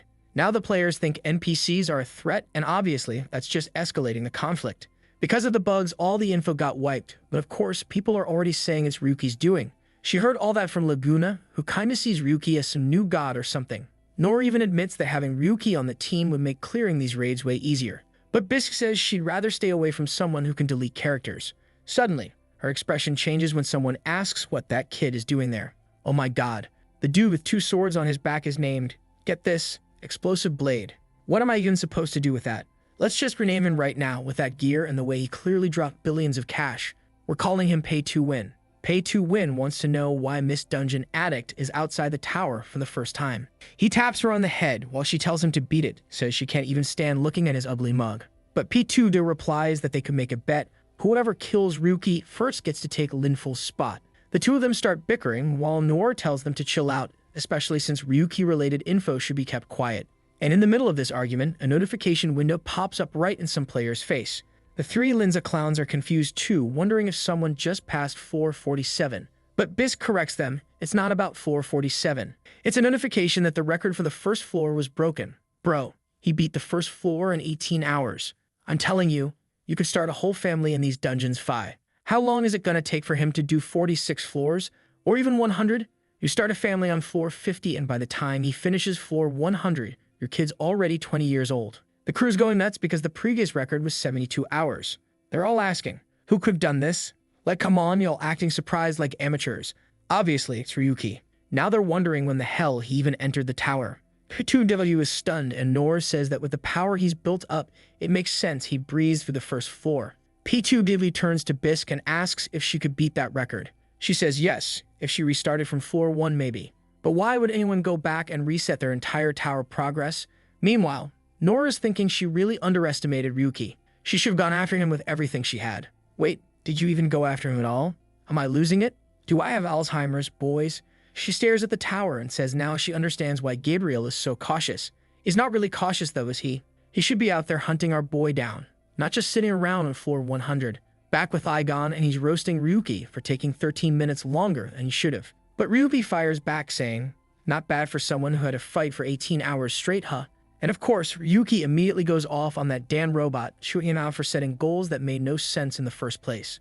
Also, that extra time was because they discovered new areas during the run. But it was fine. With that, the preliminary battle was complete. Not a bad result for a first attempt. But after 18 hours, man, it was time to return to reality. Suddenly, he's back in his room thinking it's been ages since he's actually returned to the real world. At least this time, he wasn't sensing anyone's presence. Ryuki wonders if maybe Akatsuki was the one who prepared the rune for him. Looks like they changed the name of 55/Suzuki to Akatsuki, and it makes sense, since he's the only one who could set this up. Sure enough, that's it. Akatsuki calls him up, congratulating our boy for clearing the first floor and saying it was a real pain to get a room that couldn't be tracked. He also asks for a personal visit. Ryuki's confused, wanting to know why he suddenly wants to meet face to face. But damn, Akatsuki sounds panicked, warning him to be careful because more and more people are hunting him in the entertainment district. Even though he's pissed, Ryuki decides to go. Igon says it's madness. This sudden call, the weird voice, everything smells like a trap. Ryuki admits he doesn't fully trust that person either, but he doesn't think they'd betray him like that. But just then, boom, something explodes right behind him. He turns. Igon says the signal from that recently uploaded video came from that very spot. The store building is in flames and Ryuki's hiding nearby. Igon says he's not sensing 55 anywhere nearby. So Ryuki says there's a fast way to find him. Next panel, he's already beating up poor Luga again. This guy's been catching hands since chapter 1. Ryuki tells him he knows damn well he's the one who's been watching him and the shop owner since that day. He remembers what he saw in the footage. He says he let Luga off easy because he didn't think the guy would go this far. But that was a mistake. Now he knows Luga's the kind of guy who needs to be killed. Luga's panicking, apologizing, saying he had no choice. It was because of Steel Blood. That's a name Ryuki's heard before, right? Yep, the same guy he saw that day in Pleasure Alley. Luga explains that burning places down and murdering people is routine for those guys. Ryuki doesn't stand a chance. But Ryuki grabs a wooden stick and says he's not looking for apologies right now. What he wants is the location of their base right now. Just then, a group of armed men show up, telling their captain the mission was easy. They blew the place up. Of course, they come face to face with Ryuki. They seem to realize he's a nobody. And I'm over here like, what, does he just have a nobody face or something? Luke is yelling, saying they're taking too long. He turns to Ryuki, smug, saying he's screwed now. The level of gear they brought this time is on a whole other level. But man, poor guys. Ryuki just warns them he already said it once before. The sequence of skills he's about to activate. Now surrounded by an aura, he tells them, pretty soon you're all gonna be begging for mercy. They open fire, but the first splash of blood and Luga's already regretting every life decision. He starts thinking life would have been better if he'd never met Ryuki. He shouldn't have robbed that guy that night. Next panel, Ryuki's sitting down exhausted. Aigon tells him he checked the cameras. It really was Steel Blood who took Suzuki. These guys are a few levels above Black Snake. In the real world, they got real power and massive intel network. And that's why Aigon says it's probably best to give up on Suzuki. Ryuki, however, responds that he was the target all along, so of course he has to go. After all, he doesn't have many allies and he can't afford to lose the one person who's actually useful. Since these guys were so polite to invite him so enthusiastically, he'll just have to go meet them in person. Scene changed to the base of Steel Blood. Commander Crow says this is the first time he's ever met the legendary Suzuki. One of the guys warns him to be careful. The digital drugs didn't really work on her. And there's Suzuki, all beaten up, saying she ended up like this because someone launched a surprise attack. She didn't even have time to react. But along the way, she saw some interesting things. The weapons they had were incredibly hard to obtain, so how did they get their hands on them? Crow just tells her she's not in any position to ask questions, so he's cutting to the chase. He points a gun at her head and asks, "Where's Ryu?" Suzuki wants to know why they're hunting that boy and if they're involved with Linza too. Crow snaps, tells her to shut up, and warns that if she says anything else, those implants in her head will be detonated. But Suzuki calmly asks why he, who gave up being a player because of Gabriel, isn't opposing Linza instead. Crow fires a shot, bang, blows a crater in the wall, and tells her next time there won't be a warning. But Suzuki stands up calmly, saying that was a very interesting threat. Crow sits back down, demanding she finally tell him where Ryu 7017 is. She says she had provided him a hiding place, but obviously he already left, and she has no way of contacting him. Nalva wants to know what kind of tech he's using, because she must know something. But she explains that even though she takes pride in her knowledge, she has no idea. That kid is an incomprehensible exception, not made by humans. Crow gets up again, points the gun at her once more, saying she needs to stop talking crap. There's no way she'd keep hiding information about Ryuki. But suddenly, her expression changes. She says she was never trying to forget. She was just buying time. A floating red window appears, and she explains. This is the virus known as Trucadia, something discovered in one of the sci-fi-style labyrinths. It's a kind of seed that can be injected into the human brain, but it causes irreversible effects. At the time, she was shocked to discover that all tech-based drugs were derived from Yggdrasil. There was massive backlash, and because of it, everything was completely banned. Of course, it would be chaos if people ever discovered what else that tree produces. Turns out she was hacking into their systems right then and there, digging up everything. Crow orders them to capture her immediately, and if she tries anything funny, blow her head off. Suzuki just laughs, saying he's a coward. In another room, Crow's slamming the table, while the screen says connection failed. But honestly, he doesn't care, because he got what he wanted. He finally has the Yggdrasil item in the real world, a snow ice blade which can freeze anything. He's certain that if he can figure out how Ryuki's tech works, he'll escape this cursed pleasure district, become a top-tier player again, and rise to the top. And when that happens, he'll put a bullet straight through Gabriel's face. Asterisk man, in this story, literally everyone wants to kill Gabriel Phi. No wonder the guy's hiding up on floor 100. Now it makes sense. Suddenly, there's a commotion outside. Suzuki starts radiating a golden energy, smiling as she says, "Life is all about survival." Next thing you know, heads are rolling and everyone's scrambling to flee. Smoke fills the air and Crow manages to shield himself with the sword. But right in front of him, a whole wall of surveillance monitors lights up. And there's Suzuki on the screen, saying, "This must be quite fascinating, huh?" The only thing she had blown up was the puppet's body. Her consciousness and brain were hidden in one of those drones. He calls her trash and she replies that she doesn't want to hear that from someone who makes a living selling drugs. Then the robots split up and she says it's time to play tag. He slashes a few, but the others move off easily. The rest of the goons arrive asking what happened, and right away he tells everyone to start hunting down those damn drones because that girl Suzuki is escaping. The problem is, obviously, she easily escaped outside. So he activates Hunter's Eye, which allows him to locate targets in the area. The guys start using cake weapons and lightning weapons to destroy the Big Brother cameras. Because of that, the drones keep crashing to the ground. We see one well hidden off to the side. Crow approaches and says that apparently the real one is hiding like a rat. And at least for Beneza, this is the first person who's given him so much trouble, besides Gabriel. He fires a shot, but obviously the barrier does nothing. Then he says he's going to stab her with that freezing sword and make sure she suffers as much as possible. The blade slowly moves closer and the drone starts freezing. For some reason, I feel like that's not the real one, you know. He freezes her completely in a block, drops the sword above, and goes in for the finish. But wait, our boy shows up to save the day, so I guess it was the real one after all. And Ryuki asks the guy, "Do you have what it takes to deal with my rage for messing with my ally?" He asks about Suzuki's condition, and Igon says she seems to be in hibernation, but she'll be fine, easy to recover later. Still, our boy's shocked. His so-called ally had basically become just a camera. It was hard to even call something like that human. Just then, more goons show up and Crow says they got to defend this damn base. This time, the guys are all armed with Idrissal weapons, 5, so it won't be that easy. Then Ryuki says that earlier he was in a hurry, but now he's going to deal with this. Except he had just broken a mini chip under his shoe. When Ivan tries to warn him to be careful, it's already too late. 3 attacks are already on their way. An explosion hits, but man, the guys are already all defeated. Ryuki's there stroking the neck of the last one. Crow can't believe it. Even after catching the kid off guard, they were all taken out so easily. Then, Crow suddenly changes his tone. He says, "I have no idea who you are, kid, but the orders came from above, so I'll allow you to leave unharmed."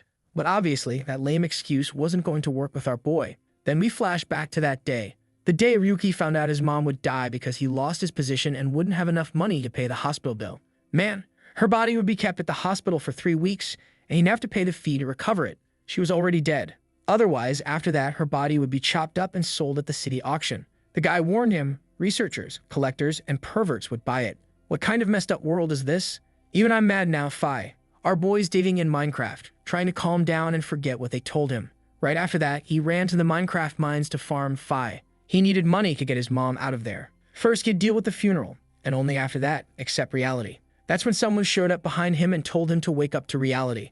That even in 3 years, he'd never earn enough. So why not volunteer for a very interesting experiment? He pulls out a chip, saying it has all the security data of the city, and with it, he'd be able to infiltrate the hospital and do whatever he wanted. Sure, it was still in its early stages, but it was a great opportunity. Staring at the chip, Ryuki thinks it's madness. That hospital is extremely secure. Hacking a place like that wouldn't be easy at all. But with no better option, he decides to check the files. As soon as he opens it, he can actually see the entire city, all the data, access passwords, everything. In that moment, he's sure he found a way to get his mom out of there. Man, this is the first time I've seen a protagonist have to work so hard just to save the body, you know. It's not even about saving the person anymore. Next scene at the hospital, one of the doors opens. One of those corpse freezers, I don't even remember the name, is empty. Our boy is carrying the coffin for the city Fi. After a while, he collapses in an alleyway but smiles, saying that he finally made it happen. At least, it was a miracle. Really, it was all thanks to that weird chip. Obviously, he's still suspicious of where all that data even came from. Then, bam, he looks back and his mother stands up from the coffin. He jumps back, shocked, wondering how that's even possible. He goes in for a hug, and that's when someone shows up, clapping. What the hell? Cynthia and Linful appear, telling him that now all he has to do is come back to the guild. Is this a dream? What the hell is going on? I'm confused. Cynthia apologizes, saying now they can go back to the guild together. Yeah, something's definitely off here. His mom starts fading away, and he has no idea what's happening. He looks to the side, she's gone, and suddenly he's somewhere else. The guy behind him says that he woke up faster than expected, maybe even had fun. Of course, the test version would end quickly, and obviously, this experiment would come at a high cost. The boy looks confused, so the guy explains that the chip he used was actually a drug. He has no idea what the kid saw, but it must have been a mix of hallucinations and delusions. Man, what a bastard, he gave our hard-working Minecraft boy some tech drug just to get him addicted. But our boy's sense of justice kicks in hard, and he punches the guy in the face the moment he offers more. Too bad that back then, he had no strength. In the next scene, he's getting beaten down and kicked out. The worst part, he starts wondering how much time had passed. Back at the hospital, he finds out it's been a month, and the auction already ended. Oh my god, Now I want to destroy this whole damn world, blow up Yggdrasil, kill Linful, burn Crow, everything. Back in the fight, Crow can't understand how he's getting pressure even while using an Yggdrasil sword. He leaps toward our boy, saying he'll end this nobody. But Fi, our boy, already has a blade at his neck, saying, "You might not know it, but I've got reasons for what I'm about to do." Crow backs off, coughing and stunned, while Ryuki says it's shameful that a leader is this weak. But the clown replies that now he's going to show the true power of the Snow Ice Sword. The floor begins to freeze along with all the other subordinates, turning them into popsicles. Aiganum warns our boy that, unfortunately, even with the talents he has, a wooden sword won't be enough to win this one. And the cold aura around them is draining his energy. Eventually, he'll be paralyzed. Right then, Ryuki throws a knife, but Crow blocks it, saying it's useless. Inside the blizzard, he can even track the trajectory of bullets. He lunges at Ryuki, saying that as long as he's within the storm, he's invincible. Our boy blocks the strike, but his hand and blade are already starting to freeze over. Meanwhile, Crow can't understand how the hell he still hasn't beaten this kid. Then he mutters, "You must be using some Yggdrasil item to be resisting like this." Ryuki just replies, "Go ahead and keep living in that illusion." But at that exact moment, Crow activates his aura again, saying that now we'll see who's stronger, the ice sword or the wooden sword. The problem is, Ryuki couldn't see a thing, couldn't even move. And just like that, the guy was already behind him, landing another hit. Ryuki blocks it, gets knocked backward, while the bastard says he won't be walking out of there with just a broken arm. Ryuki's shoulder, leg, and waist were already turning into blocks of ice. Even so, he keeps provoking the guy, asking, "Is that all you've got?" Crow charges again, and once more, Ryuki blocks him, laughing, saying, "It's pathetic that someone using a legendary sword can't beat some nobody." Crow then unleashes the full power of the sword. Now literally everyone around them had turned into ice statues. He charges again toward Ryuki, and honestly I don't get it. 1 second he looks desperate, but in the very next panel he blocks it calmly and knocks Crow's hand away. That fake panicked expression? Yeah, it's messing with everyone, even Crow himself. But in that moment, his wooden sword broke. Even so, our boy was completely chill. As long as he had a little knife, he could still activate his skills. He triggers Meteor Strike, dashing in and slicing Crow. The clown hits the ground and Ryuki says he's sensing more items on him. And yeah, turns out Crow was also wearing black steel armor. He warns that the defense on that thing is perfect and none of Ryuki's attacks will be able to do a thing. Ryuki just replies, "You really enjoy suffering, huh? Would have been easier if you just gave up." And before Crow can say anything, Ryuki grabs him by the neck and plants his face into the pavement. Then he says, "This is the perfect chance to figure out how my powers work in the real world." Sometime later, he's using martial fists, just pummeling the guy on the ground. Crow can only remember Gabriel, calling him pathetic and saying he always planned to steal his account from the start. That's when he loses it, manages to land a kick, and sends Ryuki flying. Ryuki's shocked and Crow draws the sword and slashes him in half. Like, what the hell just happened? Crow says that he's aiming to reach the top even if he has to walk over a mountain of corpses to do it. He'll regain his status as a player and eventually rip everything Gabriel has away from him. And what did Ryuki do? He gave the guy the same drug back. Crow's there, delirious in the chair, asking how Gabriel feels now that he's been defeated. Later on, the police arrive and they find out that this was the place where the viruses and chips were being produced.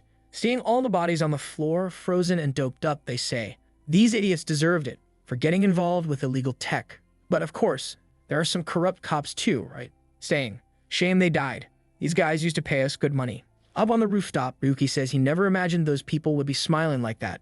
Ivan comments that now, with those guys out of the game, Ryuki will definitely be hunted even more. Ryuki said it's all good. His only real concern was getting a like on that. And do you remember how the last chapter ended right after Ryuki had beaten everyone inside the warehouse, leaving them all frozen, and the police arrived to collect the bodies? Yigan warned that now, with everyone dead, he would be watched even more closely. The protagonist responds that he knows, but there's something he's very worried about. He then remembers the man lying on the ground saying, "What do you think of SEN? I told you, I'm the guy who's going to make it happen. Choosing me was the best decision." The protagonist has no idea what this SEN is, but it seems to be related to the Yggdrasil items they brought there. Now he wonders if Linful and Darius also managed to get items from this SEN. In the next chapter, he finishes researching what it is, but Yigan says there's no information about SEN. The fool has to hide in the basement because Akatsuki is the one who destroyed the place he had to hide. The problem is he doesn't have any information about it and should also be focusing on the Demon Tower. Then a woman who looks like a child appears, saying hi to our protagonist, who asks if she's Akatsuki, and of course, she is. Yugen says, "Wow, it's creepy how human-like she is. Such precision is beyond my understanding." The protagonist, however, tells him to leave the cybernetic interests aside. He wants to know what happened to Akatsuki's voice and way of speaking. Did something break in her personality? She says she only did it to get closer to him. The weirdo, or the weird one, You can never tell, asking if that's his preference. Better for the protagonist not to seek a relationship then, or soon the fool will be in jail. I'll call her she because I'll get confused if I keep saying he for a girl. She then throws herself on the couch and says he's a pervert. The protagonist, however, responds that he has no sexual desire for her, especially since her appearance is artificial. But what's this? She's arguing back, claiming that this body is original. She created it through blood, sweat, and tears. He's confused, asking how it can be original. She explains that it's a simulation of the body she would have had if she hadn't died, if she had grown up normally. This body, in fact, is what she really calls 0 to 0. However, it's more like an unattainable illusion, a dream she'll never have. The protagonist is sipping his tea, not caring about her sad story. However, she warns that this body here is on a completely different level from the other prototypes, and he's the first person to see it, so he should consider it an honor. Ryuki questions, "So, am I always going to see you in the 0 to 0 body now?" She replies that's not the case. That's because if she stays in the 0 to 0 body, she feels empty. He doesn't care, serves some tea. "Here, have some tea. Don't annoy me, woman." He explains that he learned to make tea from his mother and even knows the exact temperature to extract the perfect flavor. When she says she likes it, he's surprised, asking if the cyborg really has the ability to taste. She tries it, telling him not to annoy her, and then comments that after the situation where they discovered the entertainment district and the police were well connected, things are only getting worse, and now they won't be able to hide the illegal items they possess. And she wants to know if Ryuki knows why these items are considered illegal. The protagonist imagines, "I don't know, they go against social order," or "I have no idea." However, she says the reason is simple. It's because Dia decided they were illegal. She explains that this person is actually an invincible authority. It's the kind of being he wants to become. The protagonist gets excited. If he could become something like that, it would really be worth ranking up. He says it's a surprise that he's not really afraid of something like that. But the problem continues to be SEN, and she heard that this organization appeared in the entertainment district and made a certain proposal. For this proposal, there was a great reward, and that reward was Yggdrasil items. Ryuki thinks that this wasn't enough information. What was the purpose of these people, and why did they have so many Yggdrasil items? Then he stands up, saying, "Not just gays, but this bunch of individuals, now this SEN. I'm getting a headache. The way is to go forward and solve it little by little." She responds, "Well, I know we don't have much to do until we deal with these people, and that's why I have a certain idea." The scene then shifts to the Minotaur falling to the ground, there in the Demon Tower, 10th floor. The blonde guy says, "Wow, the monsters here are really strong." And the friend next to him says something is wrong, they're very strong, but at least they're appearing one at a time. The leader named Agos responds, "It's okay, we're just going to kill the boss and move on to the 11th floor. While they go ahead, there's an idiot coming, carrying the backpack. "Look, he reminds me of Nag, remember that work we did, where he also carried the backpack." Sometime later, they sit together and are commenting on Ryuki, who everyone is talking about. The blonde guy asks who this is, and the friend says, "It's Ryuki 7017, the one who's trying to take down WAP." The blonde guy says, "That's just marketing. Those videos are fabricated, as if there's someone that strong." The friend sitting, however, warns that if they could take down someone at that level and with that fame, they would become very famous. The knight replied, "Well, if he was on 9 before, he must be reaching 10 now. What if we meet him before taking down the boss? It would be perfect." The backpacker, however, says, "Guys, why are we going to fight him? What if he's really strong? That's not part of the plan." But obviously, the men are eager to get beaten. And Ego says, "You trash. Do you think I'm going to lose to that unknown guy?" The friend tries to argue that even Linfell lost, but gets a kick in the stomach. The man starts to humiliate, kicking him, saying that Linfell was nothing more than a scarecrow from Linza. He was trash with no experience in this world. While the damn backpacker is in his group, it's good to start respecting everything he says. Then he lets the boy go and says he's annoying. They were supposed to go to the boss and resolve this business before this trash, who only serves to carry items, tests his patience even more. With that, the door starts to open and the team finds themselves in front of the entrance. The man is carrying the backpack and everyone comments that it was very quiet. One of them comments that the boss was supposed to be a giant minotaur with different colors. The backpacker is about to say something strange, but Agos, once again, tells the idiot to shut up. However, in the middle of the humiliation, suddenly a bunch of errors start appearing on the screen. Wow, it seems they recognize it as a death game error and everyone is running for the door. When the two in front look back, there's a minotaur screaming, "Poor backpacker." The obvious is going to happen. The monster steps, he managed to dodge, but the friends went out the door and obviously got a kick in the chest and he was thrown far away. Agos thanks for the time he's going to give everyone while the poor guy cries. This here is the perfect beginning for a new manhwa. The backpacker, abandoned by the team, returns as rank SS. The idiots are saying, "That was close." While the girl on the left wants to know why this had to happen right now of all times, not to mention how they're going to get out. They have to kill the boss. Agos, however, says that actually, this was all perfect. He's sure the next person to open this door will be Ryuki. And there's the protagonist killing another one and telling Yigon that soon they'll reach the boss. And a panel later, we're in front of the door. While Yugon says the idiot is saving too much, he didn't use a ticket. Ryuki told the idiot to stop being addicted to gambling. Enough with using tickets, he's going to save as much as possible. The next chapter comes from the story of the backpacker. In theory, this was supposed to be that friendly image, like they were nice before, but the trio has a psychopathic expression on the first day. Even though they're saying, "Don't worry, friend, we don't need anyone for combat. Join our group, let's conquer the tower together." But in the end, he got kicked and was thrown in front of the Minotaur. While the men outside were saying that finally, he was going to be useful for once. The poor guy is running, telling himself that he always knew he was trash for the group, but he never imagined he would be abandoned like this. The error code was 666, known as the death game. This was a kind of bug zone where you can't leave the game and the connection is extremely unstable. If you die, it's game over. He needed to at least get out of this zone, but my god, he got hit by an axe that exploded on the wall. I don't know how he wasn't cut in half, but it's over and he's about to die. It's like Sung Jinwoo waiting for death to come while saying he doesn't want to die there. He wants to get up and escape. Wow, but he hesitated, wondering if he escapes, what would change? He was a weakling destined to have nothing in this life. But in the middle of the crying, an attack hits the monster's chest. Ryuki arrived with his sword, saying you can't take down one this size just with shooting. Not to mention the accuracy is bad, it's time to get closer. Yigon then says, calm down. There's error 666 here. This is the same error that happened when the wrath of Yggdrasil appeared and the entire labyrinth became unstable. The protagonist thinks this is the reason countless people have already died. And Wygon says at the moment it's the perfect chance for him to roll and get some new items, get stronger. The protagonist already said, you idiot, you don't care if I'm going to die. You just want me to spin this. However, the protagonist sees the boy and says, what are you talking about? Your team died and you were abandoned, or were you waiting there to ambush me? What's this? Accusing the boy. He tells him to answer quickly, because he must know that this is an error zone. He put the gun to his face and the idiot replied that he was with his group now, but they abandoned him. That's because I'm weak and useless. The protagonist remembers, wow, I was a filthy weakling too. Suddenly, it's going to turn into friendship. Friend, if you survive, what do you want to do? He sees that the boy wants revenge just like he wanted before. Ready, let's create a new slave. He's already smiling and he says, well, stay in a corner and I'll finish this here. After all, if you die, your whole life will have been for nothing. He approaches the Minotaur, saying that, besides, this creature here is his prey. Meanwhile, outside, people are looking at the map and seeing that the backpacker is still alive. Really, the idiot had talent, considering he had no skills. Agos responds that no, he must be hiding while Ryuki is fighting the boss. Anyway, they're already in there, knowing that soon the error will disappear. It will be at that moment that they will launch a surprise attack. And in the end, they will finish everyone and laugh in the end. Inside, the Minotaur raises the axe and the system warns that this was a creature from the ghost world. The Minotaur, with a bloodline of giants. The attack hits the ground and sends a crater in the direction of the protagonist, who is impressed. The idiot not only endured a lot, but also managed to easily finish him off. And with that, the axe is almost hitting the head. He manages to take a quick step, steps back, and dodges. While the kid in the background is in shock, he was going alone against the Minotaur face to face. The protagonist thinks that so far the pace is good. If he keeps things like this, he will eventually win. However, a lightning bolt appears on the Minotaur's horn, showing that he was moving to the second pattern. After the count of 3 seconds, he lets out a roar with lightning striking the entire room. In fact, it was a count up to 10. The protagonist is dodging. The problem is that almost everything is passing close and he got hit on the shoulder. The problem is that this thunder attack was completely random. If it weren't for the high intuition he has, he would have received several. He needed, however, to just hold on a little longer. The problem is that the Minotaur was sending a sequence in his direction, and now the ground behind him was destroyed. He sees that there's nowhere to escape and 40 seconds of thunder have already passed. My god. Finally, 40 seconds and it's stopped. 40 seconds of random area attack is insane. In RPG, that would be very good. The backpacker is scared that he managed to dodge it alone. While the Minotaur, however, comes once again approaching. The protagonist says that everything so far he already expected. The question, however, is if he really can block the third pattern. The instincts were telling him to leave, that he wouldn't have any chance. However, for him, this was the moment to put everything on the line. Yugon responds that he understands his reason, but really, the situation was complicated and dangerous since the error code was activated. The protagonist, however, is completely ignoring it. Wow, you should have played in the auction, get new items. But too late, because the Minotaur comes for the final attack and the protagonist says that now there's no escape. He strikes, the protagonist starts being thrown away, stones everywhere. In the next chapter, we see a little before. When the protagonist was facing, the axe hit squarely, explosion. The backpacker there scared, thinking he was crazy. Even though it was a low floor, this was a boss and it was much stronger than any player. Not to mention he was alone, even the top rank of the ghost wouldn't have chances. And this red cut wasn't something you should block. The strategy is usually to dodge and people revive whoever dies. He, however, was wanting to withstand the attack. The protagonist is on the defense, but falls to his knees while starting to activate an ability. Then he says, "So far I've gotten several items and abilities from the boxes, but this one was the worst of all." Yugon asks, "Calm down, are you talking about the SSR item?" And the protagonist says yes, it was an ability that allows you to evolve the item until it reaches the Yggdrasil stage or the next level within a time limit. It was this limit break ability, which from what I understand, during 5 minutes, his Sword Saint ability went from SR to SR++.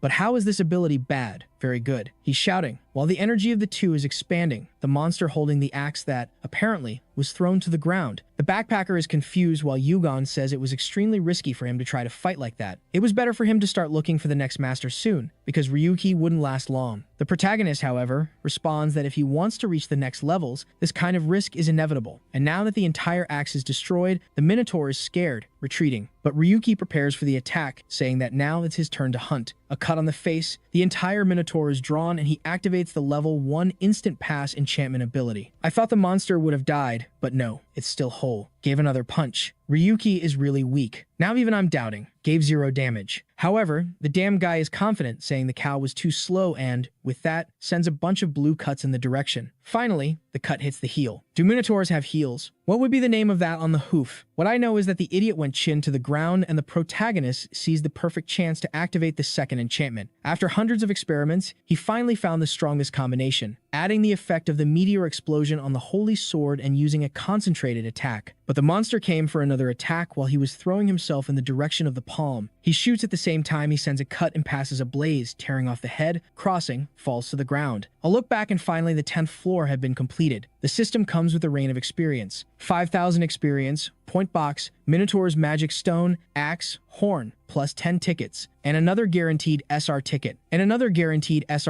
as a reward for the 10th floor. With that, however, the error area was completed. Wygon comments that the error was really related to the boss, and congratulations to the boy, he really managed to do it alone. The protagonist comments that he managed to finish this boss an hour faster than the record. However, suddenly, in the background, the backpacker rises and tells Ryuki to be careful. Actually, he was wanting to ask how the protagonist got so strong like that. He tells the truth, at least. I was lucky, that's it. At least he didn't lie. I worked hard. Or, you have to work hard. Just revealed the truth. But at the moment, Agos appears, congratulating him for killing the boss. The backpacker looks back while the protagonist is following without caring much. But with that, the team comes closer, saying that both will disappear. And Agos tells the boy not to resist and hand over the crimson shield. However, with that, he steps on a block that was a trap and blows up the feet of the three. Wow, the trap is really brutal. What's this? The man disappeared. The backpacker, too, scared, while the protagonist asks if they were hiding since the beginning of the fight. That's exactly why he hid several bombs right at the entrance before advancing. He's going to warn the friend that there are still several near the entrance, so it's good for him not to approach it. After all, if he wants revenge, he's going to have to get stronger. With that, Wygon is celebrating, saying that the time for the draw has come, the fun has arrived. The protagonist is excited, saying that he's been collecting several daily bonuses. He's been saving everything and collecting all the boxes. However, he still can't get too comfortable. After all, even with the manipulation of probabilities, the chance of an SSR was only 1%, and he humiliates, saying that he's already spent over 1,000 boxes and only got 2 SSR. This was a lie. That 1% chance didn't make any sense. Yugon tells him to stop being annoying, saying that if he's not interested in trying, he can just quit the game. Realizing he doesn't have much to say, he suggests, let's just open these regular boxes. And with that, the first glow appears. On the first ticket, on the first try, a colorful box appears. The item he got was the SSR Ghost World, a system item that interfered with the authority of things that can be done in the Ghost World. Obviously, he's a bit confused. Considering it's SSR, it seems like it won't be very useful. Yugon says, equip it. Let's see what the item is about since we have no idea. The protagonist activates it, but the item is level 1, with low HP and all stats almost zeroed out. Yugon laughs at him, saying his luck was wasted. The protagonist, however, ignores it until the robot says, "Hi Ryuki, you were the first person to finish level 10 quickly." The protagonist, however, sits down, saying he's starting to hate this game. Besides, outside, this dungeon seemed to have been created randomly. Not to mention that the design of the bosses, the patterns, everything was reused. Nothing changed compared to the times when he was an analyst. Then, he receives a message from Akatsuki, asking if he remembers that day he met the 0-to-0 form. It's time for her to tell him something. Actually, she's going to make a proposal. Ryuki seems surprised, and the scene shifts to a chubby guy in front of a bunch of monitors saying that when this project is finished, everything will change. They, the Latias, will usher in a new era. In the next chapter, Golden Glow, Golden Glow, the protagonist spent hundreds of tickets. In fact, he spent 20, including the guaranteed SSRs and the regular ones. But in the end, he only got one SSR. He's surprised, saying that considering a standardized probability, he should have gotten at least 5. How does he only have one? To which Yugon responds that if it were standardized luck, they wouldn't be called random boxes. It really makes sense. The protagonist, however, is like, I only got one SSR level at the start, and that item was useless. The protagonist asks him to explain what this ghost system is. Yugon explains, well, currently the system applied to you is the Ultra R Wygon. It's what allows you to surpass basic stats. In contrast, the WOP system applies levels and status values. It starts at level 1, and you can't gain points through random boxes. However, on the other hand, it can keep leveling up and greatly increase your abilities. Yugon is shocked, like, it came at level 1. Are you telling me I have to start this from scratch? The robot, however, ignores it and tells him not to worry about it. There's something more important to say, something new that was unlocked because of these last random boxes. He tells the protagonist to check the achievements, and he sees there that he has already opened 1,500 boxes and, with that, received the ceiling function. Look at Genshin Impact coming. The protagonist asks, what is the ceiling? And the robot explains, now, every time you do 300 pulls, you're guaranteed to get the rarest rank. In other words, at least every 300 times, you'll get something really good, which means it's the perfect time to pull another SSR. The protagonist asks why the idiot didn't say he would eventually get something like this. Yugon tells him to stop being annoying and open one already, since he'll finally have a guaranteed one. With that, the click is made, and another ultra-colorful box comes down from the sky. The item hits the ground while the protagonist is begging for it to be something decent this time. The name is good, Demon's Blessing. It gives you the blessing of the demon living at the top of the tower. It amplifies all abilities, increases skill damage, reduces cooldowns of SR skills and any below that. The protagonist is emotional while Yugon is wide-eyed. At the moment, he's impressed. This Demon's Blessing thing seemed overpowered since it was the World of Ghosts system, the OP.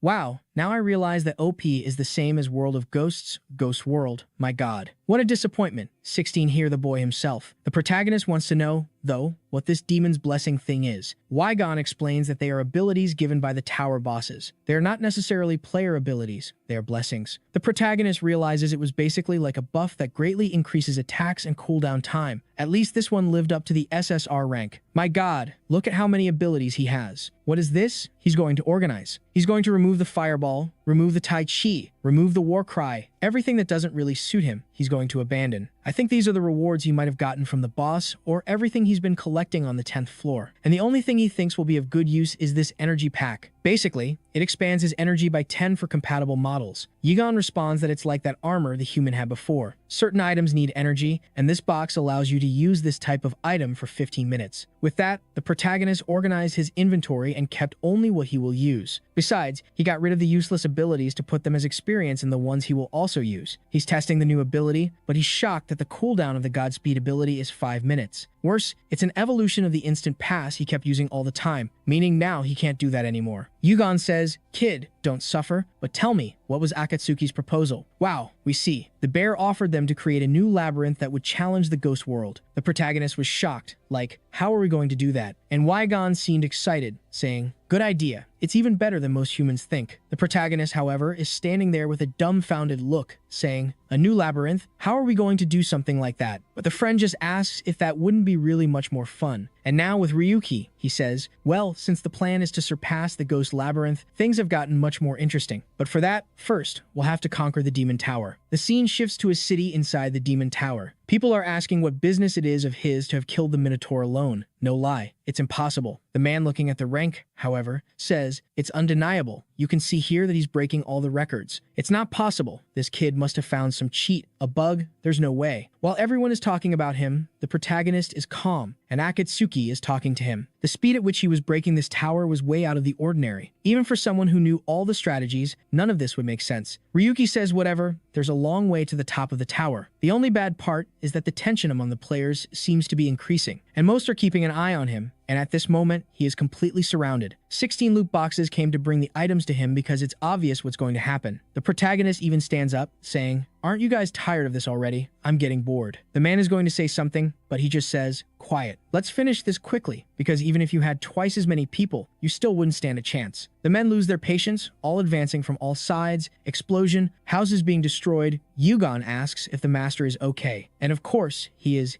calm, saying that, as expected, these poor guys can't do anything beyond some simple attacks. Apparently, they're wanting revenge for some reason, but it's weird. He's already been attacked by hundreds of players, but none of them came back for revenge. Wow, he stole the man's sword, who tells him to let go and asks what he's going to.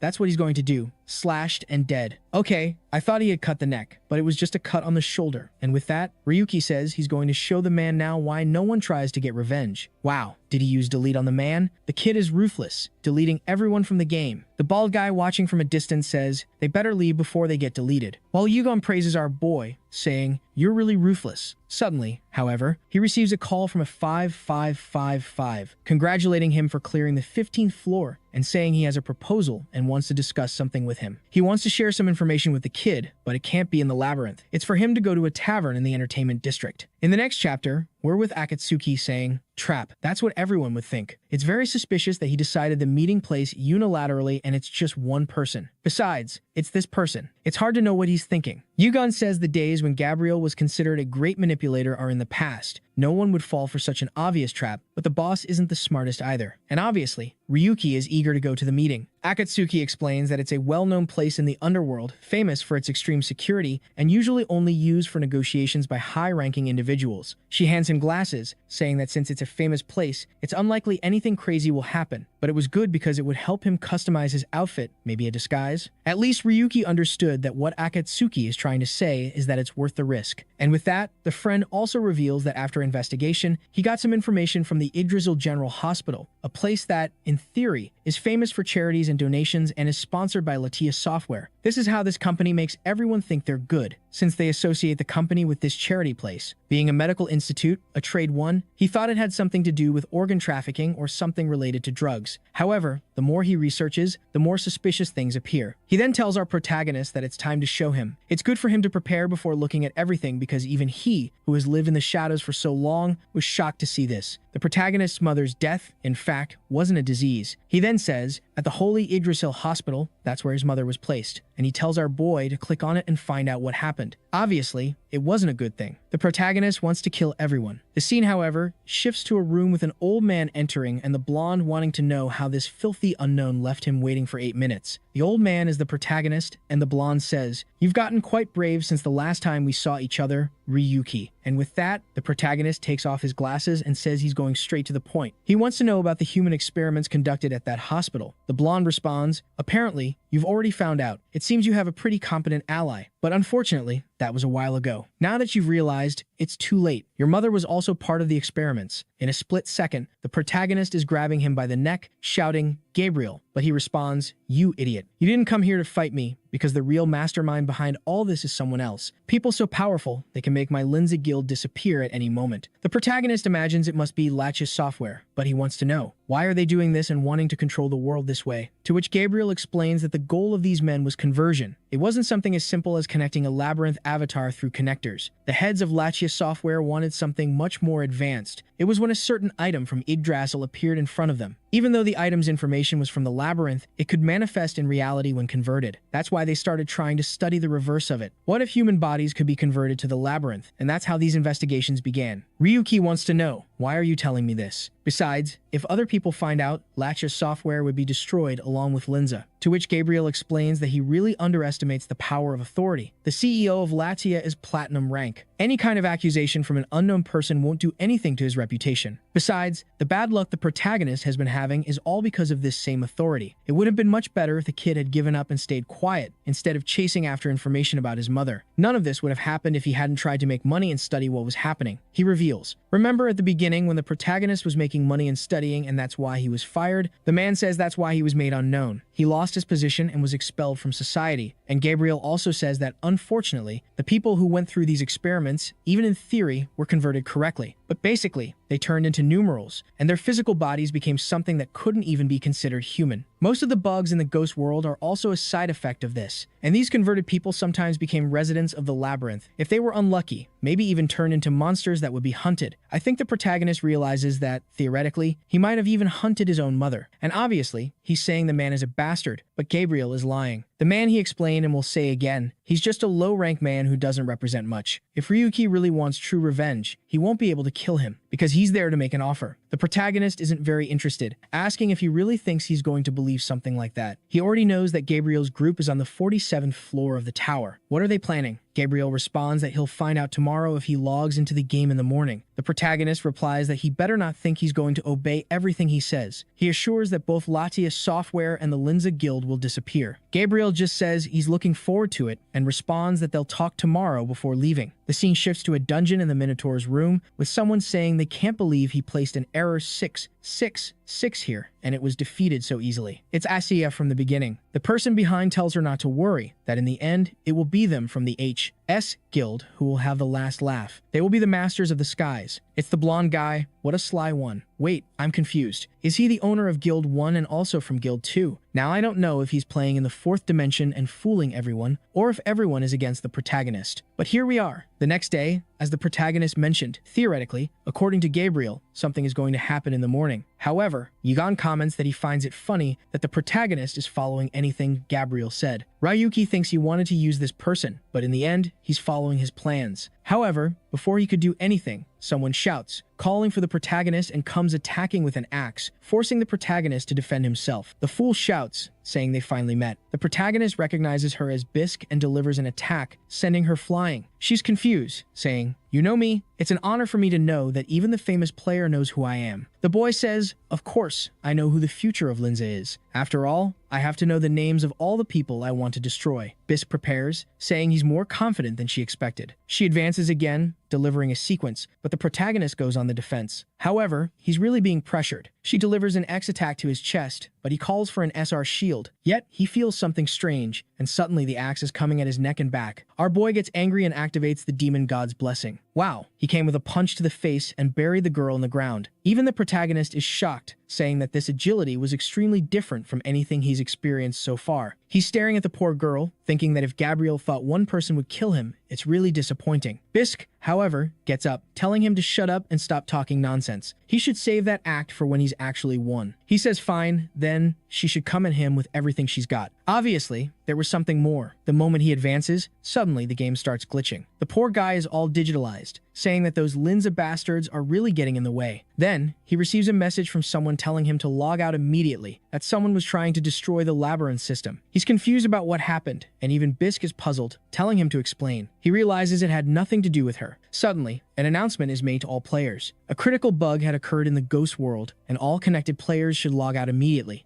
The message starts glitching, while Bisque wonders what's happening, and in general, the city is also confused. Bugs happen every day, so why do they seem so scared? In the Lachia building, people are confused, saying that real-time monitoring is impossible. This was affecting even the players affiliated with them, and the bugs seem to be spreading across all towers and cities. Meanwhile, the blonde guy is staring at the monitors, saying, "This must be Lardia. That fat idiot is up to something." He remembers a moment when he went to meet him. He warned the fat guy, "I'm in a good mood and have extra time, but I have no reason to keep talking to a fat guy like you. In the end, you were just a part of this plan." The fat guy is confused, wanting to know what he's doing with his labyrinth, because Gabriel responds that it's time to put an end to this old era. A knight is furious, saying he was already on the 141st floor and a bug had to happen right now, while another girl runs, wanting to know where Bisque ended up. There are some cloaked men in front of a dungeon, and Sarah asks what phenomenon this is, and the hooded man in the back says yes, that bastard Gabriel was making his move. With that, energy expands through the forest, and it seems a new tower is appearing. The protagonist appears, looking around and responding that it was exactly as he said. Back in the conversation, Gabriel says that Lacia wanted the glory of the ghost world to last forever, and that's why they deliberately delayed the conquest of that tower as much as possible. The plan was to delay it for 2 years. The protagonist, however, beats his chest and says no. He alone resolves it in 6 months. Gabriel says he agrees. His involvement changed the situation. And investigating our boy's fights, he realized it's something inexplicable with current technology. It was as if he had the support of Yggdrasil itself. Ryuki questions, "What do you want to do? Want to stop me?" But Gabriel says no, not him. However, for sure, Linza wants to stop him. At this moment, the front line of the Demon Tower is on the 14th floor. I thought it was 141, but I guess I saw it wrong. And he explains that the top on the 50th floor is reachable, but it doesn't matter anymore because tomorrow he's going to open the door straight to the 50th floor. Ryuki is thinking that he has no idea what Gabriel's intentions are. However, according to what he's been saying, the ghost tower will be conquered soon. The girl looking at the screen says it's impossible for something like this to be happening. All 2,000 players in the ghost world who were connected to the tower were instantly sent to the 50th floor. The protagonist is trying to communicate with 5,555, but no one hears anything, and no one responds. Yigon says, "Yeah, it seems all communications have been cut. At least now he's sure. Gabriel didn't lie about everyone being sent to this place. But what plan is this involving all the players? Does he really want to end this tower? On the other hand, he won't let this person do whatever he wants. He'll regret involving him in this plan." Off to the side is Bisque, all bruised, saying, "Wait, boy, what's going on? Do you know anything?" He just walks away, saying, "Well, just look. We're on the 50th floor and the final objective of this labyrinth." She says she knows, but why is he so calm? And what is he planning to do? He turns and says that what a player does is decided. The goal is to clear and end this ridiculous labyrinth. She says he must be joking. The 50th floor is an unknown area. How is he going to beat this without information? He just ignores her and says, "Well, to complete this thing, we'll need a perfect weapon for the final stage." With that, he activates item synthesis and is going to use the gunblade. He's going to spend an SR item, 30 rare items, and 50 normal items. With that, the synthesis is activated, but the sword exploded. My god, the sword really broke, and there's nothing left? Yigon, however, says it's too late to give up. He just needs to lift his head. And there it is. It looks like a Megazord cannon. Peace Destroyer rank SR+,